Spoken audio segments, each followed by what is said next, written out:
김현정의 뉴스 쇼.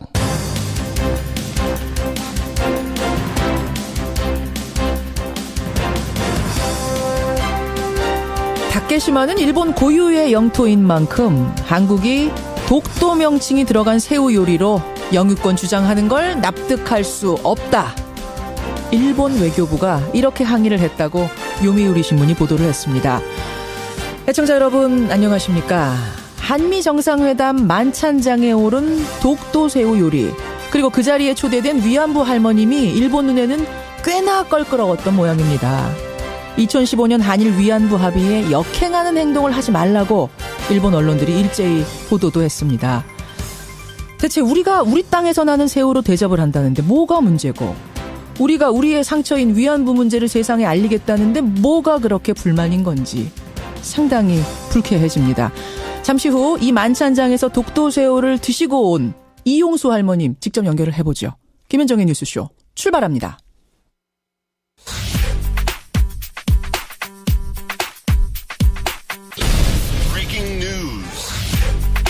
김현정의 뉴스쇼가 주목한 오늘의 포인트, 김정훈 기자 나와 있습니다. 어서 오세요, 김 기자. 네네. 오늘 첫 포인트 뭐부터 볼까요? 네, MB 견운 댓글 수사입니다. 군 사이버사령부의 댓글 공작에 대한 수사, 결국은 이명박 전 대통령한테까지 올라왔네요. 네, 어제 오전에 김관진 전 국방장관이 검찰에 소환돼서 오늘 새벽까지 조사를 받았습니다. 예.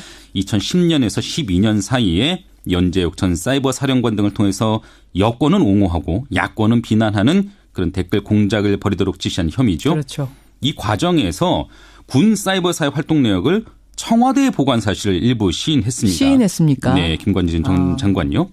앞서 국방부 사이버 댓글 사건 조사 TF는 우리 사람을 철저하게 가려 뽑아야 한다, 이런 취지의 VIP, 그러니까 대통령 강조사항 문건도 확보한 상태거든요. 예, 검찰은 일단 김관진 전 장관에게 사전 구속영장을 청구했습니다. 시인을 했다면 이렇게 되면은 MB에 대한 조사도 불가피해진 거 아닌가요? 네, 최고 윗선으로 지목된 만큼 검찰은 곧 이 전 대통령에 대한 조사에 나설 듯한데요. 우선 김 전 장관에 대한 조사를 마무리한 뒤에 예. 이명박 전 대통령에 대한 조사 방식, 또 그 시기를 검토할 것으로 보이네요. 댓글 수사는 이제 뭐 마지막을 향해서 가는 것 같습니다. 이거 쭉 따라가 봐야겠고요. 일단 다음 포인트 가죠. 네, 중국에서 황제 대접받는 트럼프입니다. 한국을 떠나서 중국에 도착한 트럼프 대통령, 오늘 시진핑 주석과 정상회담을 하지요. 네, 오늘 베이징 인민대회당에서 양국 정상이 회담합니다. 예. 이후 기자회견도 하는데 아무래도 북핵 문제에 대한 적극적 공조 방안이 논의될 것으로 보여서 주목하지 않을 수 없네요. 그렇죠. 앞서 어제 베이징에 도착한 트럼프 대통령 그야말로 극진한 대접을 받았거든요. 예. 중국은 트럼프 대통령에게 연회를 베풀기 위해서 자금성 문을 하루 동안 아예 닫아버리기도 했습니다. 집권 2기를 맞은 시진핑 주석이 아마 그 세계 최고 지도자 간의 만남이라는 점을 부각시켜서 그 스스로의 위상을 높이려는 것 아니겠느냐, 이런 그렇죠. 해석도 나오네요. G2가 만나는 거다. 그렇죠. 이건 보통의 정상회담이 아니다. 이런 느낌을 주는 거죠. 네. 일본에 이어서 우리나라에 이어서 중국에서도 굉장한 환대를 받고 있는 트럼프 대통령. 좀 어깨가 으쓱해지겠어요, 이번 방문 끝내고 나면. 네네. 다음 포인트 뭡니까? 네, 의원 받고 문을 닫는 홍준표 대표입니다. 홍준표 대표, 오늘 바른정당 통합파 의원 8명이 자유한국당 복당을 하는 겁니다. 네, 새로운 보수를 표방하면서 새누리당을 탈당한 지 1년 만입니다. 예. 한국당 홍준표 대표는 이들을 위해서 입당 환영식을 준비하고 있고요. 환영 만찬도 열린다고 만찬도. 하네요. 네, 바른정당 주호영 원내대표도 곧 통합파 의원들의 대열에 합류하고요. 주호영 원내대표는 이제 당내를 좀 마무리 짓고 수습을 한 다음에 난 가겠다, 이미 뜻을 밝혔어요. 네. 근데 이런 가운데 홍준표 대표가 어제 페이스북에서 이제 통합의 문을 닫고 내부 화합에 주력하겠다, 이렇게 밝혔습니다. 나머지 바른정당 의원들에 대해서는 더 이상 설득하지 않겠다는 거죠. 사실은 그 11명 남은 의원들 중에도 추가 탈당할 가능성이 있다는 얘기가 나오고 있는 상황이었는데. 네. 문을 닫아버렸습니다. 이건 또 어떤 이야기일지 좀 궁금해집니다만 어쨌든 이런 얘기 나왔습니다. 날씨는 어떻게 되는 거예요? 예, 뚝 떨어졌죠. 오늘 아침 철원이나 제천이 영하권으로 떨어졌고요. 서울 기온도 어제보다 10도 가까이 떨어진 4.2도입니다. 낮에는 오히려 예년 기온보다 2도가량 웃돌면서 추위가 풀리겠는데요.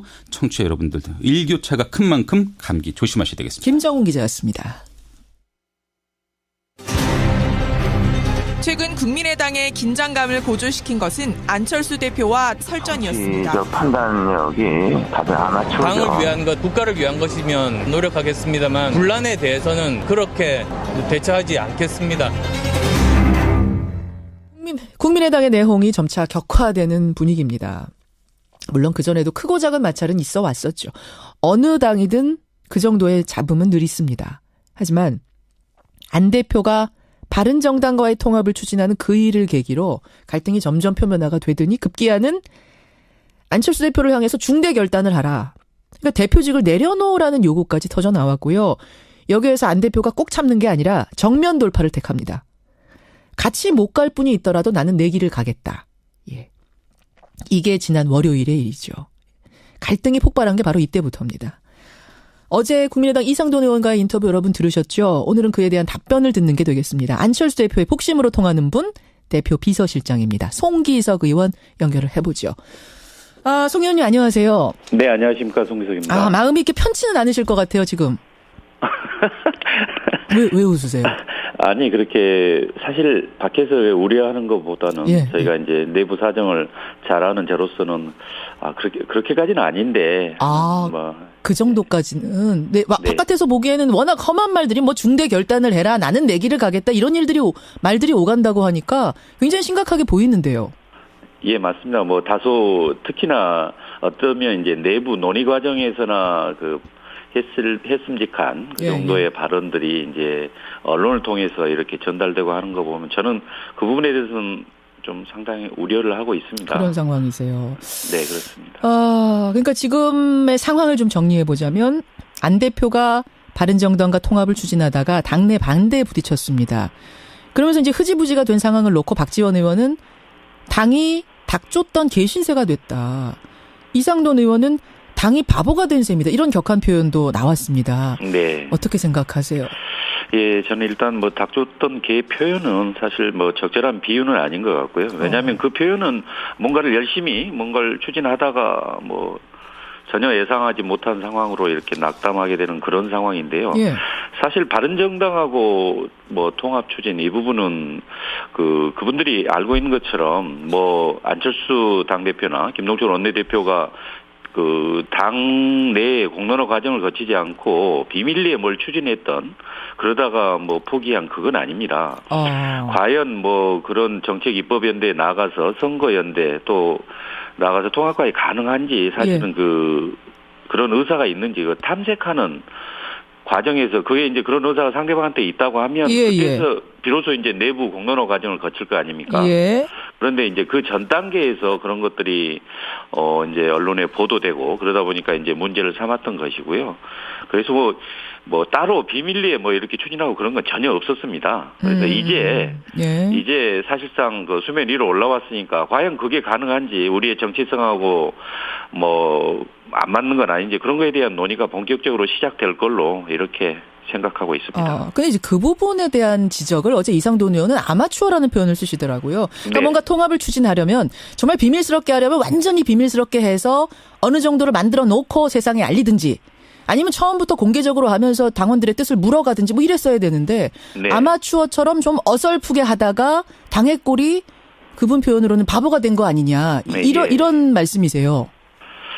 네, 뭐 이상돈 의원의 뭐 지적 뭐 전혀 뭐 이렇게 근거 없다고 보기는 어려운 측면이 있습니다. 그렇지만 다만 뭐 그분의 최근뿐만 아니고 과거의 이 언행을 보면 정말 국민의당 소속 의원으로서 좀 너무 나간 거 아닌지 좀 상식을 벗어난 것은 아닌지 스스로 먼저 한번 생각해 보셔야 될 것 같고요. 좀 전에 관련 뭐 아마추어적이다라고 한 부분은 있는데 물론 그렇게 뭐 비판적 시각에서 볼 수도 있겠지만 거듭 말씀드리지만 이걸 뭔가를 아무도 몰래 이렇게 하려다가 이게 밝혀져서 그만둔 게 그게 아니고요. 아니 주승용 전 원내대표께서 적절히 비유했지만 결혼을 하려면 사전에 뭐 물론 약혼 그 전 단계에서 연애 과정이 이런 게 필요한 게 아니겠습니까? 더더군다나 나를 그렇게 만나고자 하는 그 정도 의사도 있는지 그건 확인해야 되는 거 아니겠습니까? 그런데 이제 그런 부분이 미리 좀 이렇게 밝혀져서 그걸 좀 마치 실제 추진하고 있는 것이냐 그렇게 이야기하는데 실제 사실관계는 전혀 다릅니다. 연애를 할 때 이게 좀 민감한 가문 간의 연애다 보니까 좀 비밀스럽게 타진을 하고 뭐 이랬어야 되는데 이게 그 과정에서 새 나가버리니까 이야기가 막 이렇게 저렇게 나오고 나는 반대일세, 나는 찬성일세 뭐 이렇게 됐다는 얘기예요, 지금. 예, 그렇습니다. 좀 불가피했다 이런 말씀이시고. 예. 어쨌든 결과적으로는 당이 이렇게 됐으니까 지금 바른정당은 반 정도의 인원이 다른 당으로 가버리고 뭐 이런 상황이 됐으니까 네. 안철수 대표 리더십 좀 부족한 거 아니냐. 네. 이대로 지방선거 치를 수 있겠느냐. 뭐 이런 이야기까지 나옵니다. 어떻게 생각하세요? 예, 그렇습니다. 뭐 당시 바른정당이 뭐 이렇게 실제 얼마 전에 주승용 대표도 이제 뭐 약간 언급도 그 전에 했지만 지금 김동철 원내대표와 주호영 원내대표께서 이제 이번에 정기국회에서 그 예산 입법 관련돼서 공동 기자회견도 했지 않습니까? 그만큼 사실 좀 공통 부분이 있었습니다. 그것은 저희 당이나 바른정당이나 이제 곧 다가올 내년 지방선거를 두고 이제 국민들이 과연 어떤 선택을 할 것인지 그에 대한 뭐 고민. 그리고 우리가 이제 어떻게 해야 되는 것인지, 진짜 국민에게 감동을 줄 수 있는 게 무엇인지, 그런 거에 대한 그 여러 가지 숙고, 그런 과정에서 이제 나온 것이었고요. 결국은 뭐 이제 지지율이 제일 문제 아니겠습니까? 그러니까. 그렇죠. 예, 국민의당 입장에서는 지난 뭐 전대에서 그래도 안철수 대표가 지방선거를 이끄는 게 그래도 어느 정도도 일정 부분 성과를 낼 수 있는 거 아니냐. 그 기대에 따라서 당원들이 선택한 거 아니겠습니까? 당원들이 선택한 대표 자리다. 그때 네, 지방선거를 치를 수 있는지는 충분히 고려된 거다 이 말씀이세요. 네, 그렇습니다. 그래서 아직 뭐 그게 전혀 이제 정말 일정 부분 뭐 소기의 성과를 전혀 낼 수 없는 상황이다. 이런 것은 아니라고 봅니다. 그래서 그거는 좀 더 지켜보고 필요하다면 당원들께서 또 요구하겠죠. 그리고 또 그 방향에 가서는 우리 당 소속 의원들이 계속 또 앞으로 말 그대로 끝장 토론 이런 걸 거쳐서 알겠습니다. 좋은 방향을 잡아야 된다고 봅니다. 지금 이 안철수 대표를 향해서 비판하는 목소리들은 일부고 또 어떤 의도가 있는 거라고 파악하고 계시는 거예요? 안 대표 측에선? 아니, 이제 그게 뭐 그렇게 강하게 비판하는 것은 그만큼 지금 현재 우리 당이 처한 상황이 절박하다는 거 아니겠습니까? 그러니까 더 간절한 마음으로 해라는 거고요. 근데 갈등 국면은 사실 어제로 일정 수준의 진정 국면에 저는 들어섰다고 봅니다. 그래요? 왜냐하면 안철수 대표께서 이제 들어와서 이제 중진 의원님들 쭉 오전 오후 쭉 만났고 귀국해서 그리고 점심 때도 뭐 30여 명 가까운 의원들하고 점심을 같이 하면서 나름 뭐 해외 일정이라든가 다음에 추후 당내 이런 문제에 대해서 좀 설명을 했기 때문에 그리고 또 저는 또 개인적으로 또 유성엽 의원 만나서 서로 오해가 있는 부분 또는 부적절한 부분에 대해서 설명을 했고 유성엽 위원장께서도 인정을 했고 그래요. 추후에 이제 정말 당내 끝장토록 그런 논의 과정에서 좋은 방향을 찾아보자 이런 결론에 또 도달한 상황입니다. 일단 그러면 정리를 좀 해보겠습니다. 네. 안 대표는 흔들리지 않을 것이다. 뭐 중대 결단이니 이런 일은 없을 것이다. 이거 확실한 거고요. 네, 그렇습니다. 그렇고요. 바른정당과의 통합 얘기는 아직 불씨가 남아 있는 겁니까? 아니면은 그냥 흐지부지 된 겁니까? 아니면 뭐 연대 정도? 정책연대 정도 하자로 마무리가 된 겁니까? 실제 지난번 그러니까 이 통합 논란이 됐을 때 지난달 25일 날 의원총회를 통해서 그간의 진행 과정에 대해서 좀 오해가 된 부분 설명을 했고요. 근데 그 과정에서 대부분의 의견은 뭐 입법이나 정책연대에 대해서는 거부감이 없었고 선거연대에 대해서도 대부분 뭐 이렇게 가능하다고 이렇게 판단한 것 같습니다. 다만 선거연대라고 하면은 같이 공천한다는 건데 거기에 대해서도 대부분이 오케이 하셨어요. 이제 동시 공천이라고 볼지 아니면 지역별로가 될지 또 공조를 한다는 거잖아요. 공천에서. 그렇습니다. 그런 부분에 대해서는 특별히 뭐 강한 이견은 없었습니다. 그러니까 다만 이제 통합에 대해서는 여러 가지 이제 우려가 있었던 거죠. 통합에 대해 송 의원과 안철수 대표는 어떻게 생각하세요? 그 통합에 대해서는 소망이 아직도 있으십니까?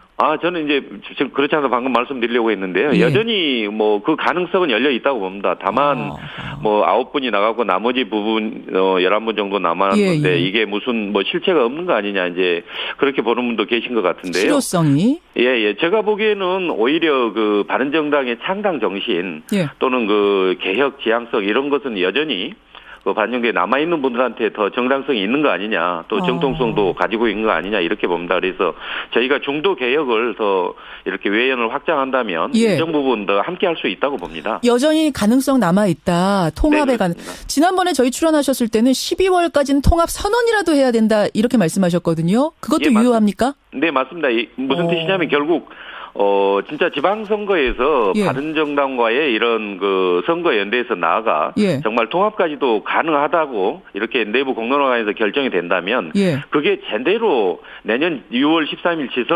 지선에서 예. 시너지 효과가 나려면 적어도 12월 12월 정도까지는 전에 그런 통합 선언. 절차들이 이루어져야 추후 정치 일정으로 봤을 때요. 그래야 시너지 효과 충분히 일어날 수 있다라는 거에 대한 표현이었습니다. 안철수 대표도 이 부분 공감하시고요. 네, 그렇습니다. 그렇게 되면은 또 강하게 반발할 분들이 계시잖아요. 한 10명 정도가 되는 것으로 지금 보도가 되고 있습니다. 이런 일이 생기면 나는 탈당할 의사도 있다라고 밝힌 분이 한 10명의 의원. 그렇게 돼도 감수하고 가셔야 된다고 보세요? 근데 그 과정에 대한 좀 더 설명을 드리면 예. 이것은 무조건 그쪽으로 통합적으로 간다라는 게 아니고요. 예. 더 중요한 것은 정말 우리 당내 단합 이거 예. 아니겠습니까? 당내에서 그런 방향에 대한 논의를 거쳐서 예. 그 방향으로 이제 대부분의 의견이 모아진다면 그렇게 추진하겠다는 뜻이고요. 당내 공론화 과정도 거치지 않고 그대로 그냥 마이웨이로 가겠다는 그거는 그런 물론이죠. 의미는 아닙니다. 근데 40명 중에 10명이면 30명은 대부분 찬성한다. 이러면 가는 겁니까? 글쎄요, 이제 그 상황이 어떻게 될지는 모르는데 아마 저는 제가 그동안에 만나본 분들은 국민의당에 있어서 몸집이 커지고 외연이 확대되는데 반대하는 분은 저는 없는 걸로 압니다. 알겠습니다. 여기까지 입장을 확인하죠. 일단 송 의원 말씀은 바깥에서 보는 것처럼 그렇게까지 심각한 건 아닌데 네. 당장 깨질 정도는 아니다. 이 말씀은 확실한 거죠? 네, 그렇습니다. 알겠습니다. 여기까지 확인하겠습니다. 고맙습니다. 네, 감사합니다. 국민의당 송기석 의원이었습니다.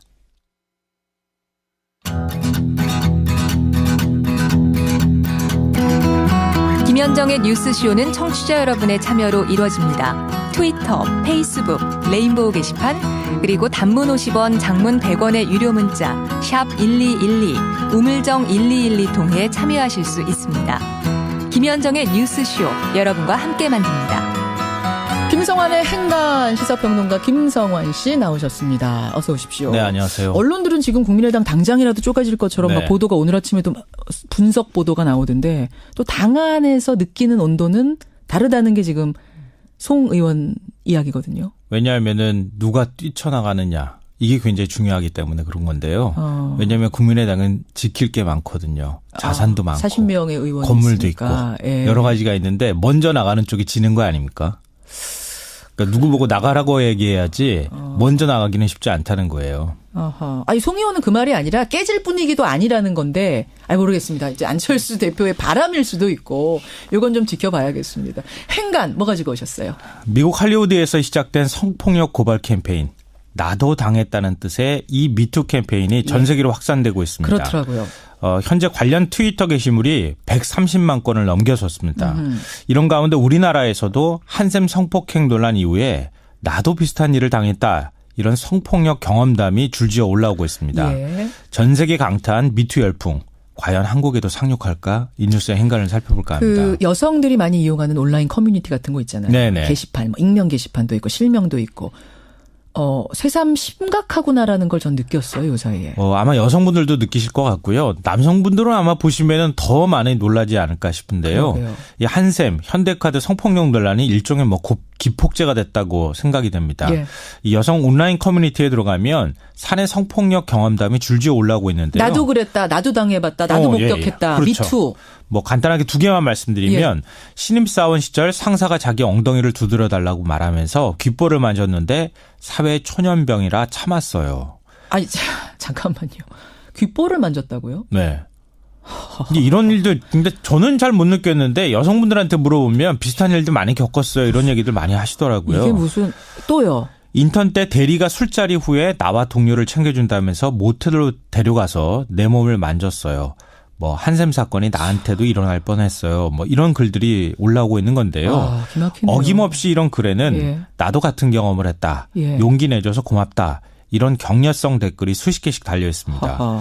또 청와대 홈페이지에는 16,000여 명이 한샘 성추문 사건 재수사 요구를 하는 청원 글을 올리고 있는 상황입니다. 물론 한샘 사건은 지금 가해자 피해자가 팽팽합니다. 뭐 명확한 가해자는 억울하다는 입장이고 네. 경찰에서 무혐의 판단 받은 사건입니다만 어쨌든 이 사건이 기폭제가 돼서 사내에서 사회에서 성추행 폭행당했다는 의견이 물밀듯이 나오는 것만은 사실인 거예요. 네네 맞습니다. 어떤 행간이 숨어 있습니까? 첫 번째 행간은 방귀 끼고 성내고 있다입니다. 이게 무슨 말인가요?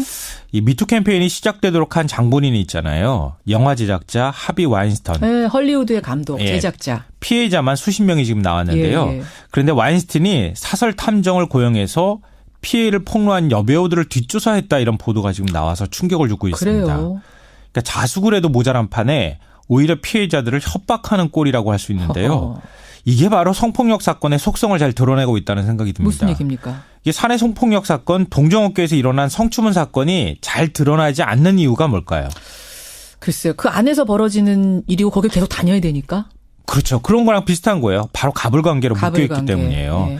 피해자들이 오히려 소가리를 앓고 있는데요. 예. 그러는 사이 피해자나 목격자들이 협박이나 회유를 당하기 일쑤고 심지어는 꽃뱀이라고 모욕을 당하는 2, 3차 피해가 발생을 합니다. 그러니까 내가 피해당했다고 말했는데 오히려 제 꽃뱀 아니야? 아, 그렇죠. 합의금 노리는 거 아니야? 원래 좀 약간 그런 사람 아니야? 원래 행실이 좀 그랬어. 그렇죠. 네. 이렇게 되는. 한샘 같은 경우에도 바로 그 꽃뱀이라는 걸 못 견뎌가지고 지금 고발을 하고 나섰다 이런 그렇죠. 얘기를 하고 있는데요. 네. 지난 6월에 호식이 치킨 사건 발생했잖아요. 예. 그때 피해 여성에 도움을 줬던 30대 여성들이 이 목격 장소가 호텔이라는 이유로 온갖 비난에 시달렸잖아요. 아니 그 도움 준 그 뉴스에서 아주머니는 인터뷰했을 왜 그 시간에 호텔에 가 있었어? 그렇죠. 이러면서 이상해. 도움을 주고 제보를 했는데 오히려 이분이 피해를 당한 일이 네. 있었어요. 그리고 신상까지 털리는 일이 털리고. 발생했는데요. 예. 그러니까 이런 일들이 바로 이 남성들 위주로 사회적인 문화가 만들어졌기 때문은 아닐까 이런 생각이 듭니다. 방귀 낀 사람이 성내고 있다. 첫 번째 행간. 두 번째는 뭡니까? 두 번째인가는 물은 위에서 아래로 흐른다입니다. 이거는 뭐 너무 당연한 얘기잖아요. 네, 당연한 얘기인데요. 미투 열풍하고도 관련이 있습니다. 미투 열풍이 전 세계로 확산될 수 있는 이유가 뭘까요? 또 정반대로 한국은 왜 미투 무풍지대란 말을 듣고 있을까요? 왜입니까? 외국에서는 물이 위에서 아래로 흐르는데요. 한국에서는 아래에서 열심히 물을 퍼올리고 있는 겁니다. 위로. 이게 무슨 뜻이냐면요. 달쏭달쏭한 말씀이시네요. 소위 많이 배우고 잘 나가는 여성들, 사회적으로 영향력 있는 여성들이 먼저 고백을 했느냐 아니냐의 차이라는 겁니다. 하하. 서구에서는 스타 여배우, 과학자, 정치인, 올림픽 메달리스트까지 나서서 나도 당했어요. 이렇게 얘기를 하고 있는 거거든요. 유명한 여성들이 먼저 자기 고백을 하는 거예요. 네네. 지금까지 무려 1200만 명의 여성들이 여기에 동참을 하고 있습니다. 1200만 명? 네. 한국에서는 지금 이렇게 나도 당했어요라고 말하는 사람들이 주로 비정규직 인턴, 신입사원들 그러네요. 뭐 이런 사람들입니다. 예. 최근 제가 평소에 알고 지내던 사립대 여교수님을 만났는데요. 예. 나도 당했다. 후배 교수들도 많이 당했다. 많이 당하고 있다. 그런데 아무도 용기 있게 나서지 못하고 있다. 나도 조금 있으면 못 참겠다. 이렇게 얘기까지 김성환 하더라고요. 씨가 지금 직접 네, 제가 직접 들으신 들은 얘기예요? 얘기입니다. 그러니까 물이 위에서 아래로 흐르듯이 사회적인 고발도 힘 있는 여성들, 예, 톱스타, 예. 지식인들이 먼저 나서서 고백을 해줘야 그래야 파장도 커지는 거고 그래야 다른 사람들이 동참할 수 있는 건데요.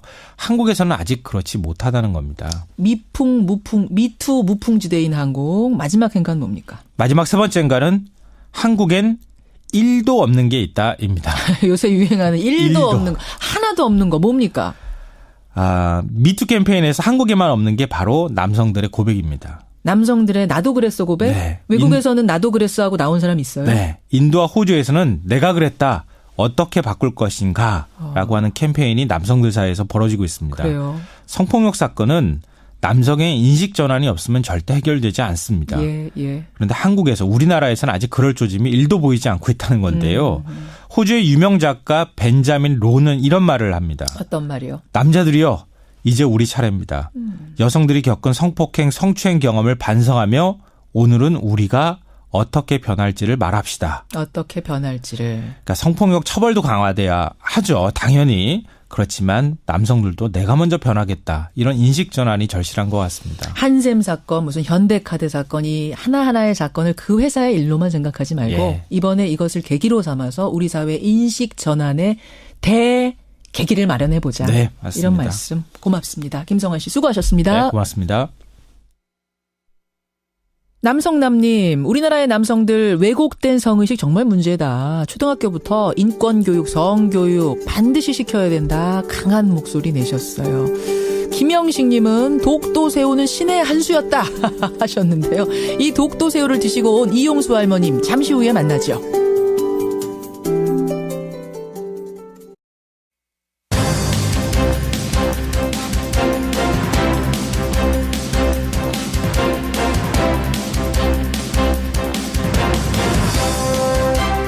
김현정의 뉴스쇼 2부 출발합니다. 어제요, 저희 뉴스쇼 앞으로 제보 전화 한 통이 걸려왔습니다. 가정폭력 피해자들을 보호하고 있는 쉼터가 있는데 그 가정폭력의 가해자인 아빠가 밤중에 무단 침입을 했다는 겁니다. 근데 더 기가 막힌 건 경찰의 대응이었다고 합니다. 도대체 무슨 일이 벌어졌던 건지 그 현장에 계시던 분의 얘기 잠시 후에 들어보죠. 목요일의 코너 탐정손수호에서는요, 1년 6개월 전 부산에서 감쪽같이 사라졌던 신혼부부 실종 사건을 다뤄보려고 합니다. 부부가 동시에 아무런 흔적을 남기지 않고 그 흔한 CCTV 한 장도 남기지 않고 호련히 사라져서 아주 미스테리했던 사건인데 가장 유력한 용의자 남편의 첫사랑이 어제 검거가 됐습니다. 노르웨이에서요. 용의자는 검거됐습니다만 사건 자체가 워낙 미스터리다 보니까 지금 해결해야 될 과제가 한두 가지가 아닙니다. 짚어보도록 하죠. 그 전에 먼저 만날 분은 한미정상 만찬장에서 독도새우 드시고 왔다가 지금 일본으로부터 거센 항의를 받고 있는 당사자, 위안부 피해자 이용수 할머님 만나겠습니다. 50원의 단문 100원의 장문 유료 문자 샵 1212 카톡 레인보우까지 열어놓고 출발합니다. 예, 지난 7일 한미정상 간의 국빈 만찬이 청와대에서 열렸죠. 그때 누구도 예상하지 못했던 아주 특별한 손님 한 분이 초대가 됐었습니다. 바로 위안부 피해자 이용수 할머님이셨는데요. 트럼프 대통령이 포옹까지 하는 장면이 보도가 되면서 참 우리를 찡하게 했습니다.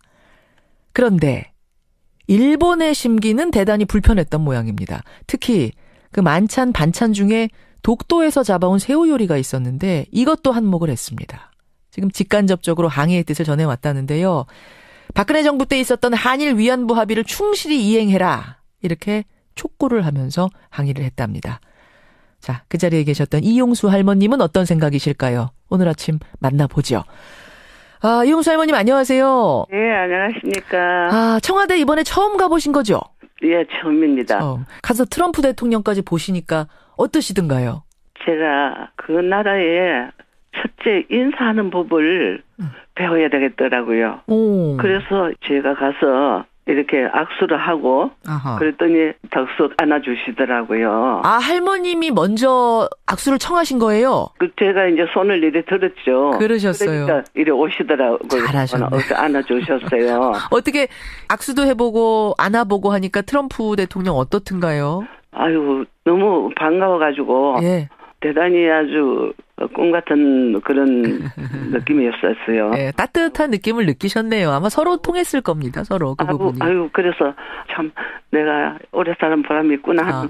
그 자꾸 막 즐거운 마음이 막 쏟더라고요. 잘하셨어요. 예. 잘하셨어요. 그런데 이용수 할머님을 초대한 걸 두고 일본 정부하고 일본 언론들이 지금 상당히 불쾌해하고 있습니다. NHK에서는 한일 위안부 합의를 거부하는 대표적인 인물이 초대됐다 이런 평을 내놨고 이것은 위안부 문제의 최종적이고 불가역적인 해결 책임을 확인한 2015년 합의에 반하는 행동이다.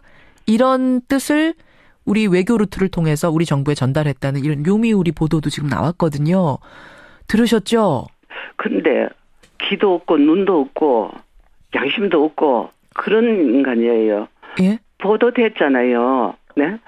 청와대에서 예. 비밀이 협상을 했다는 게 드러났지 않습니까? 2015년에 예. 이거는 말도 안 되는 거고 장난이에요. 이거는. 장난치는 것 같은 합의였다. 까지나 장난이고 그거 인간도 아닙니다. 인간도 아니고 남은 나라에 또 기빈이 오셔가지고 예. 제가 갔더니 안 갔더니 참견할 게 뭐가 있어요? 참견할 게 뭐가 있느냐? 그럼요. 우리가 우리 뜻 전하기 위해서 초대했는데. 아유, 그때 참 그랬는 게 잘못됐습니다 하는 게 원칙 아닙니까? 아하. 그런데도 오리발 내고 저렇게 세상이 다 알려졌는데도 뻔뻔실이 이렇게 얘기하는 참 그 국민이 불쌍합니다. 저는 참 안타깝습니다. 예. 뻔뻔스럽다. 우리가 우리 위안부 문제 그 당시에 그 심각했던 참상 알리기 위해서 할머니 초대해서 같이 포옹 한번 하고 밥 한 번 먹은 것인데 왜 우리 주권에 대해서 이렇게 이래라 저래라 왈가왈부하느냐 이 말씀이세요. 건방지죠. 건방지다. 예, 건방지기 짝이 없고 양심도 없고. 그래요. 저거는 지금 짓거리는 거 보세요. 짓거리는 그게 옳은 거예요. 아이고 부끄러워서 그냥 코를 싸정주고 어디 지구에라도 들어가야지. 들어가야 될 심정이어야지 어디다 대고서 그러느냐. 기빈이 오셔가지고 대통령이 오셔가지고 인사하는데 뭐 그거좀 장관하고 저거 뭐예요? 왜 참 대한민국을 왜 지구가 이래저래 좌우 아유 참 주군이 없어요. 알겠습니다, 할머니. 아유 조금 고정하셔야 될 것 같아요. 지금 많이 아침부터 화가 많이 나셨는데. 아니, 주군이 없어요.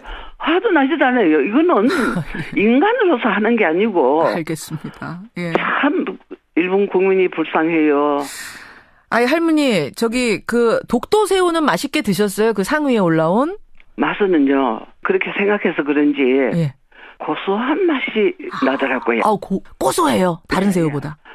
그러면서도 달큰하고. 야, 아까 되게 맛있었을 것 같은데. 너무 맛있었어요. 너무 맛있었어요. 근데 그 새우를 놓고도 일본이 다케시마는 일본 고유의 영토인 만큼 한국이 독도 명칭이 들어간 재료로 영유권 주장하는 걸 납득할 수 없다. 이렇게 외교부에 항의를 했다고 지금 요미우리 신문이 보도를 했습니다. 그게 어떻게 다케시마가 죽도입니다. 죽도. 나무 깨다 놓으니까 이름도 몰라요. 저 일본 가서도 그랬어요. 야, 이 무식한 놈아. 다케시마는 죽도인데 죽도 섬이 울산에 조그마한 섬이 있다. 따로 있다. 그런데 독도가 어딜 건데요? 독도가 우리 독도인데. 그러니까요. 우리 독도에서 잡아놓고 해가지고 그거 좀 간섭하라. 저기 참 미친놈이가 도대체 뭐야 저기. 할머니가 지금 많이 화가 나셔가지고. 아니요. 나요. 좀 웃기요. 말이 돼야 말을 하지요. 다케시마가 아니고 독도다. 하는 걸 분명히 우리는 알아야 됩니다.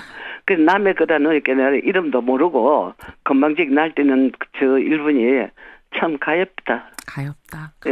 예. 할머니 건강하셔야 돼요. 그렇죠. 건강하셔야 돼요. 지금 200년 살때 I can speak 영화에도 나오셨잖아요. 예. 저 트럼프 대통령한테 이 얘기를 하면 저는 한마디 하려고 그랬어요. 뭐라고요? 얘기하면 세계적으로 지금 피해를 입히고 있어요. 위안부 문제가.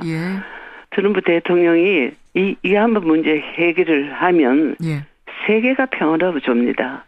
트럼프 대통령한테 나서서 좀 이 위안부 문제 해결해달라. 위안부 문제 해결을 하시면 해결을 하시고 꼭 노벨상을 받으십시오.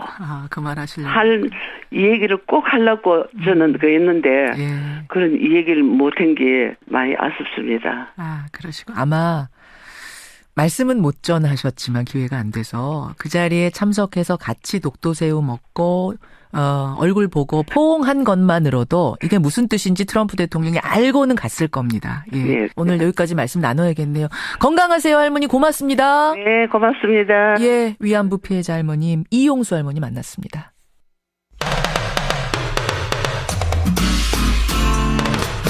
CBS 라디오 김현정의 뉴스 쇼. 어제 저희 뉴스쇼 앞으로 제보 전화가 한 통 걸려왔습니다. 가정폭력 피해자들이 모여있는 보호시설에 가정폭력의 가해자가 무단 침입을 했다. 이런 내용이었습니다. 처음 듣고 저희는 이게 무슨 말인가 싶었습니다. 알고 보니까요. 가정폭력 피해자들을 보호하는 곳은 비공개 시설인데 여기를 어떻게 알아내고 가해자가 왔다는 겁니다. 근데 더 심각한 건 신고를 받고 출동한 경찰의 대응이었다고 하는데요. 자, 도대체 어떤 일이 벌어진 건지 당시 현장에 계셨던 한국여성의 전화 고미경 상임대표를 직접 연결해보죠. 고미경 대표님 안녕하세요. 예, 안녕하세요. 사건이 발생한 게 지난주 목요일 맞습니까? 예, 맞습니다. 가정폭력 보호시설. 이게 어떤 곳인가요? 예, 가정폭력 보호시설은 가정폭력 방지 및 피해자 보호 등에 관한 법률에 의거해서 운영되는 가정폭력 피해자 보호시설입니다. 가정폭력 피해 여성들과 동반 자녀들의 쉼터입니다. 예, 그래서 가정폭력 피해자 보호시설은 가정폭력으로 신변을 위협받는 피해 여성들이 긴급하게 피나의 안전을 보장받는 그런 공간입니다. 정부에서 지원받아 운영이 되고 있는 건가요? 사설이 아니라 정부 여성가족부, 그러니까 가정폭력 피해자 보호법에 의해서 운영되는 곳입니다. 몇 개나 있나요, 전국에? 전국에 67개 정도가 있습니다. 67개 정도. 그러니까 저는 가정폭력에 심각하게 지금 당하고 있습니다. 저를 좀 대피시켜 주세요. 보호해 주세요. 신청을 하면 당연히 뭐 선별은 하시겠죠. 이 상황을 파악해 보고 이 필요하다 싶은 사람들은 보호시설로 옮겨서 보호를 해드리는 이런 것. 그렇죠. 예. 이곳에 대한 어떤 법적인 보호 규정은 어떻게 되어 있습니까? 예, 가정폭력방지법이 피해자 보호에 관한 법률 그리고 가해자 처벌에 관한 법률로 나누어져 있는데 피해자 보호 등에 관한 법률에 의거해서 여성가족부 운영 지침에서도 이제 이 시설은 비공개 시설이고 엄격하게 비밀 엄수, 가정폭력의 특성에 기반해서 비밀 엄수 의무 등이 조항이 마련되어 있습니다. 자, 그런데 목요일에 어떤 일이 발생한 건가요? 목요일에 가해자가 저희가 운영하고 있는 가정폭력 피해자 보호시설을 그야말로 침입을 했지요. 최소 이제 2-3시간 전부터 쉼터 주변에 일행들과 차를 세워놓고 침입할 시점을 엿보고 있다가. 그러니까 단독 건물인가요, 거기가? 여러 개의 사무실도 들어있는 그런 건물입니다. 그런 건물의 한 부분을 이제 임대해서 쓰시는 거군요. 네네. 사실은 노출의 문제 때문에 피해자들은 이제 자신의 명의나 혹은 남편의 명의의 카드를 안 쓰고 피해자도 제3자 명의의 카드를 썼는데 이 가해자들은 끊임없이 이제 이 가정폭력 피해 여성들이 어디를 갔는지 집요하게 추적하거든요. 통상적으로. 그래요. 그 명세서를 보고 주소를 파악을 했고 이제 그 주변에 잠복하고 있다가 들어오는 것으로 보입니다. 다른 사람이 출입할 때 그때 문이 열린 틈에 들어온 건가요? 밤이었습니다. 들어와서는 어떻게 했어요? 들어와서는 이제 그 쉼터가 있는 그 층으로 이제 이동을 해서 그 쉼터 앞에까지 이제 물론 쉼터 안에 공간까지는 다행히 들어가지는 않았는데 들어가려고 했던 것으로 보입니다. 이상하니까 발견해서 당신은 누구시냐 이러니까 아이를 보러 왔다. 그러니까 저희들이 얼마나 놀랬겠습니까?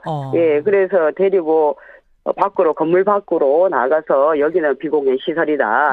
올 때가 아니다. 이렇게 이야기를 하니까 난 아이를 보러 왔을 뿐인데 왜 그러냐. 그런 식으로 대응을 했던 거죠. 내 자식을 내가 보러 왔는데 왜 못 만나게 하느냐. 이런 식으로 신랑이가 오고 간 거군요. 그 신랑이 오고 가는 과정 중에서 저희들이 이제 경찰에 신고를 한 거고. 그러니까 진짜 보고 싶을 수도 있어요. 하지만 그럴 경우엔 당연히 어떤 절차를 거쳐서 만나도 좋다 허가를 받고 만났어야 되는데. 그럼요. 그래서 이제 여기서 나가달라. 그리고 다른 절차를 밟아라. 이런 이야기를 했었죠. 했는데도 그런데도 막무가내로. 했는데도 불구하고 가는 척 하다가 다시 와서 그 앞에서는 이제 그 쉼터 앞에서는 계속 아이 이름을 부르고 그렇게 하는 거예요. 내가 들리도록. 대표님, 이걸 이렇게 안 만나게 하시는 이유는 애 보러 왔다, 부인 만나러 왔다 하고 나서 어떤 나쁜 짓, 해코지 하는 경우가 종종 있었나 보죠? 종종 그런 거는 많이 발생을 했고, 그러니까 말하자면 아이가 볼모가 되어서 아이를 핑계로 만나서 왜 너가 나를 떠났느냐 이렇게 하면서 이제 피해자를 또 사망에 이르기도 하고. 죽이기도 하고. 살해를 한 경우도 있었습니까? 다시 만나서? 피해자들은 매우 위험한 위치에 처지에 놓이는 거죠. 그렇죠. 처음엔 정말 아이를 만나고 싶어서 만나자고 했을지 모르지만 이야기하다 감정이 격해지면 폭행을 하기도 하고 심지어 살해를 한 경우까지 지금 있었단 말씀입니다.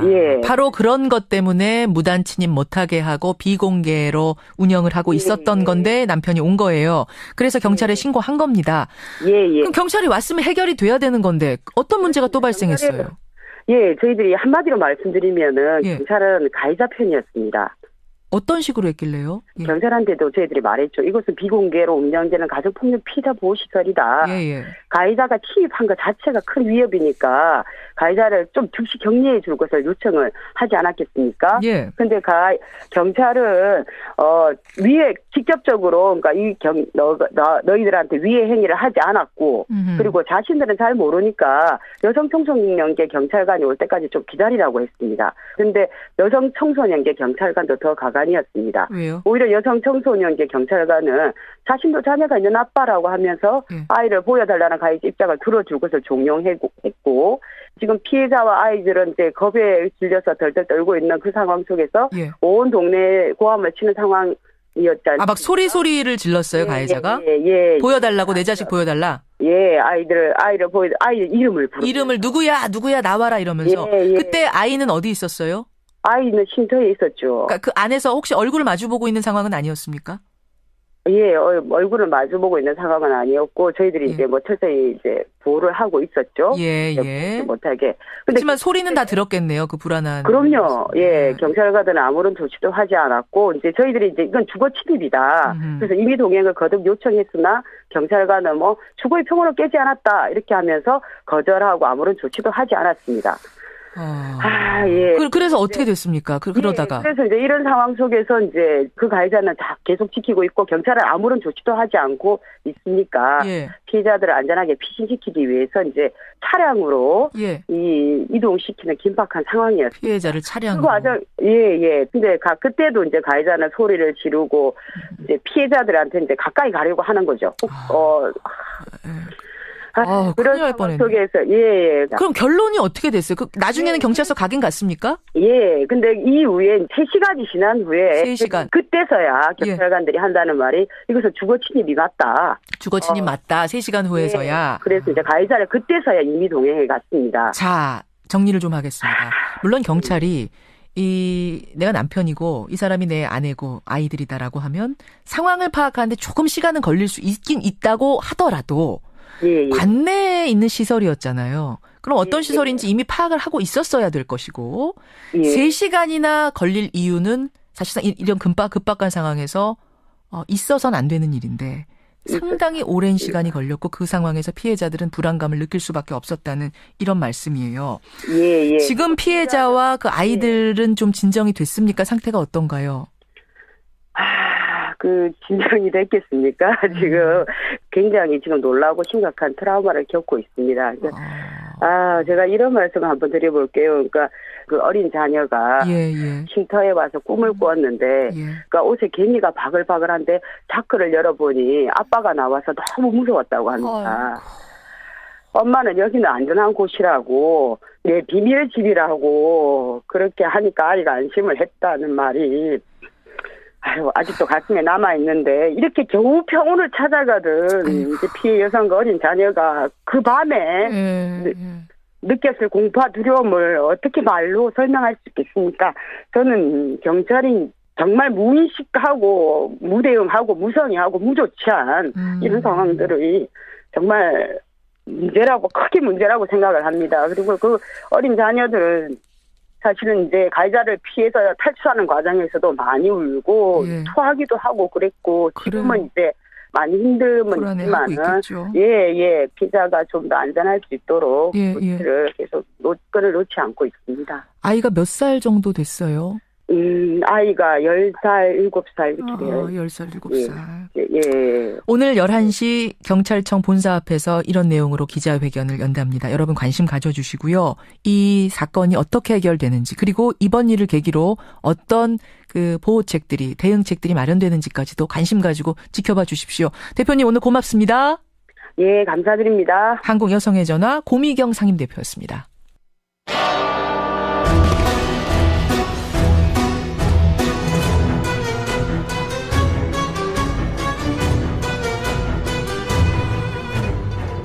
손수호 탐정의 눈으로 사건을 들여다봅니다. 탐정 손수호.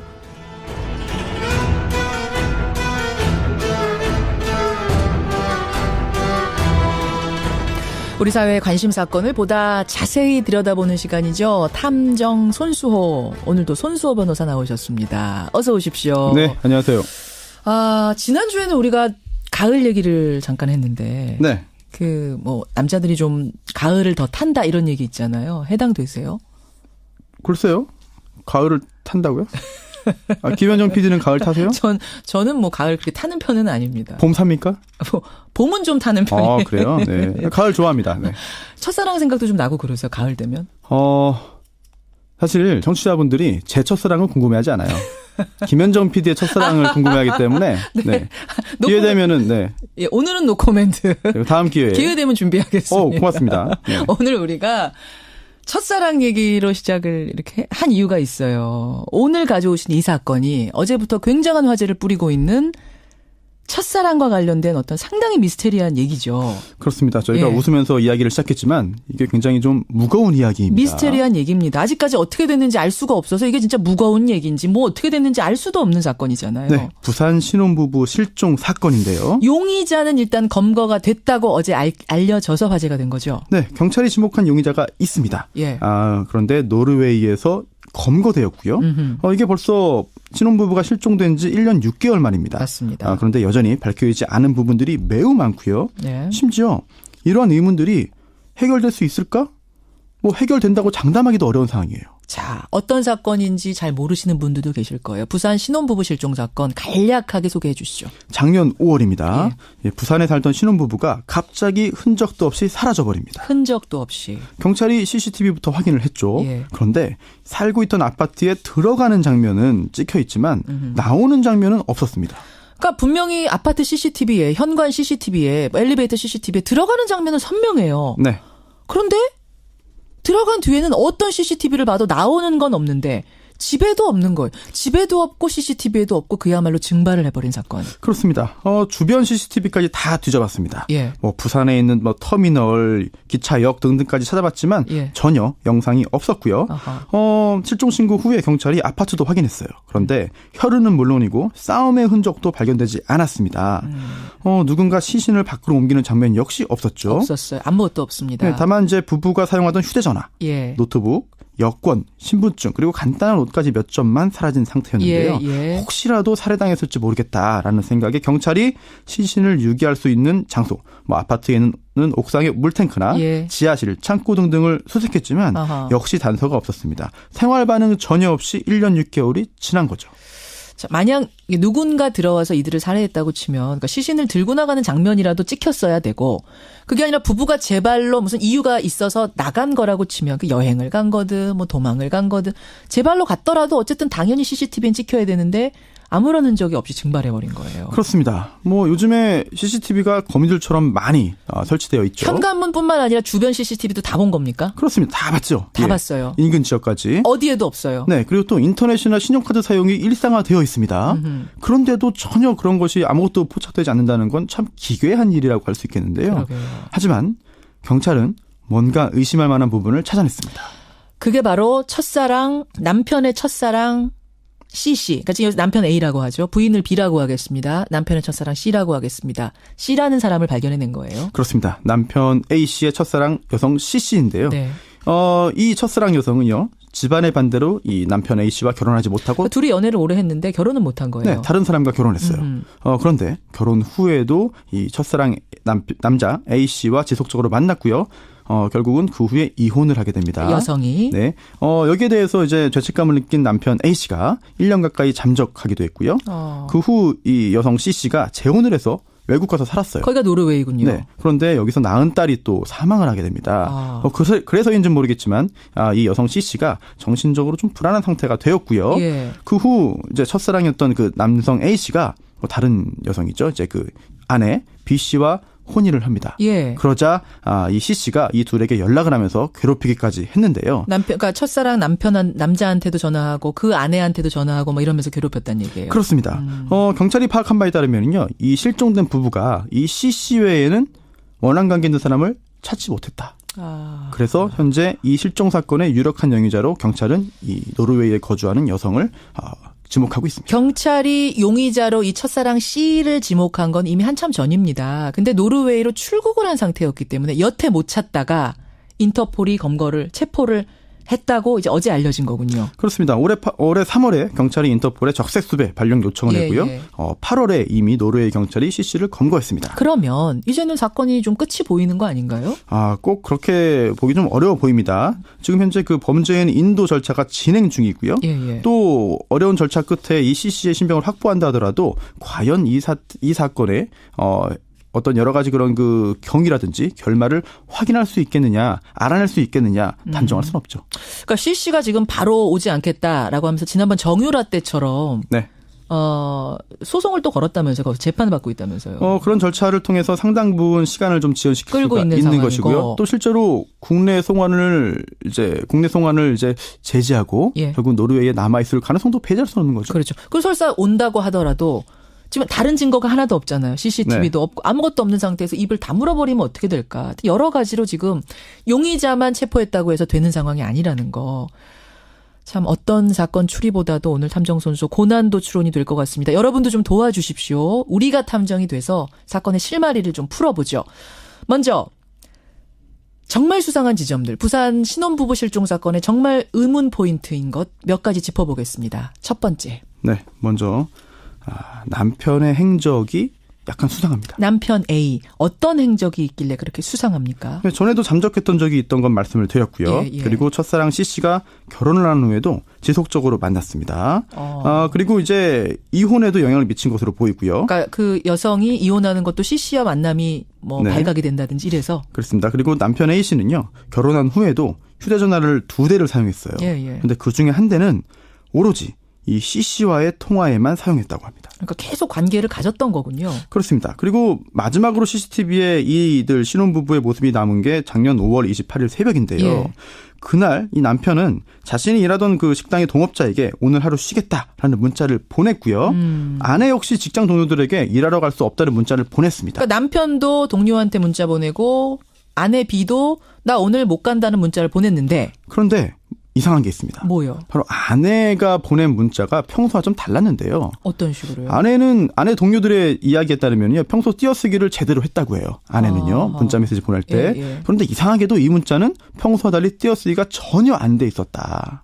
그렇다면 아내가 아닌 누군가가 이 아내의 휴대전화를 사용해서 문자 보낸 것이 아니냐라는 의심을 할 수 있겠고요. 그리고 또 그 다음 날에도요.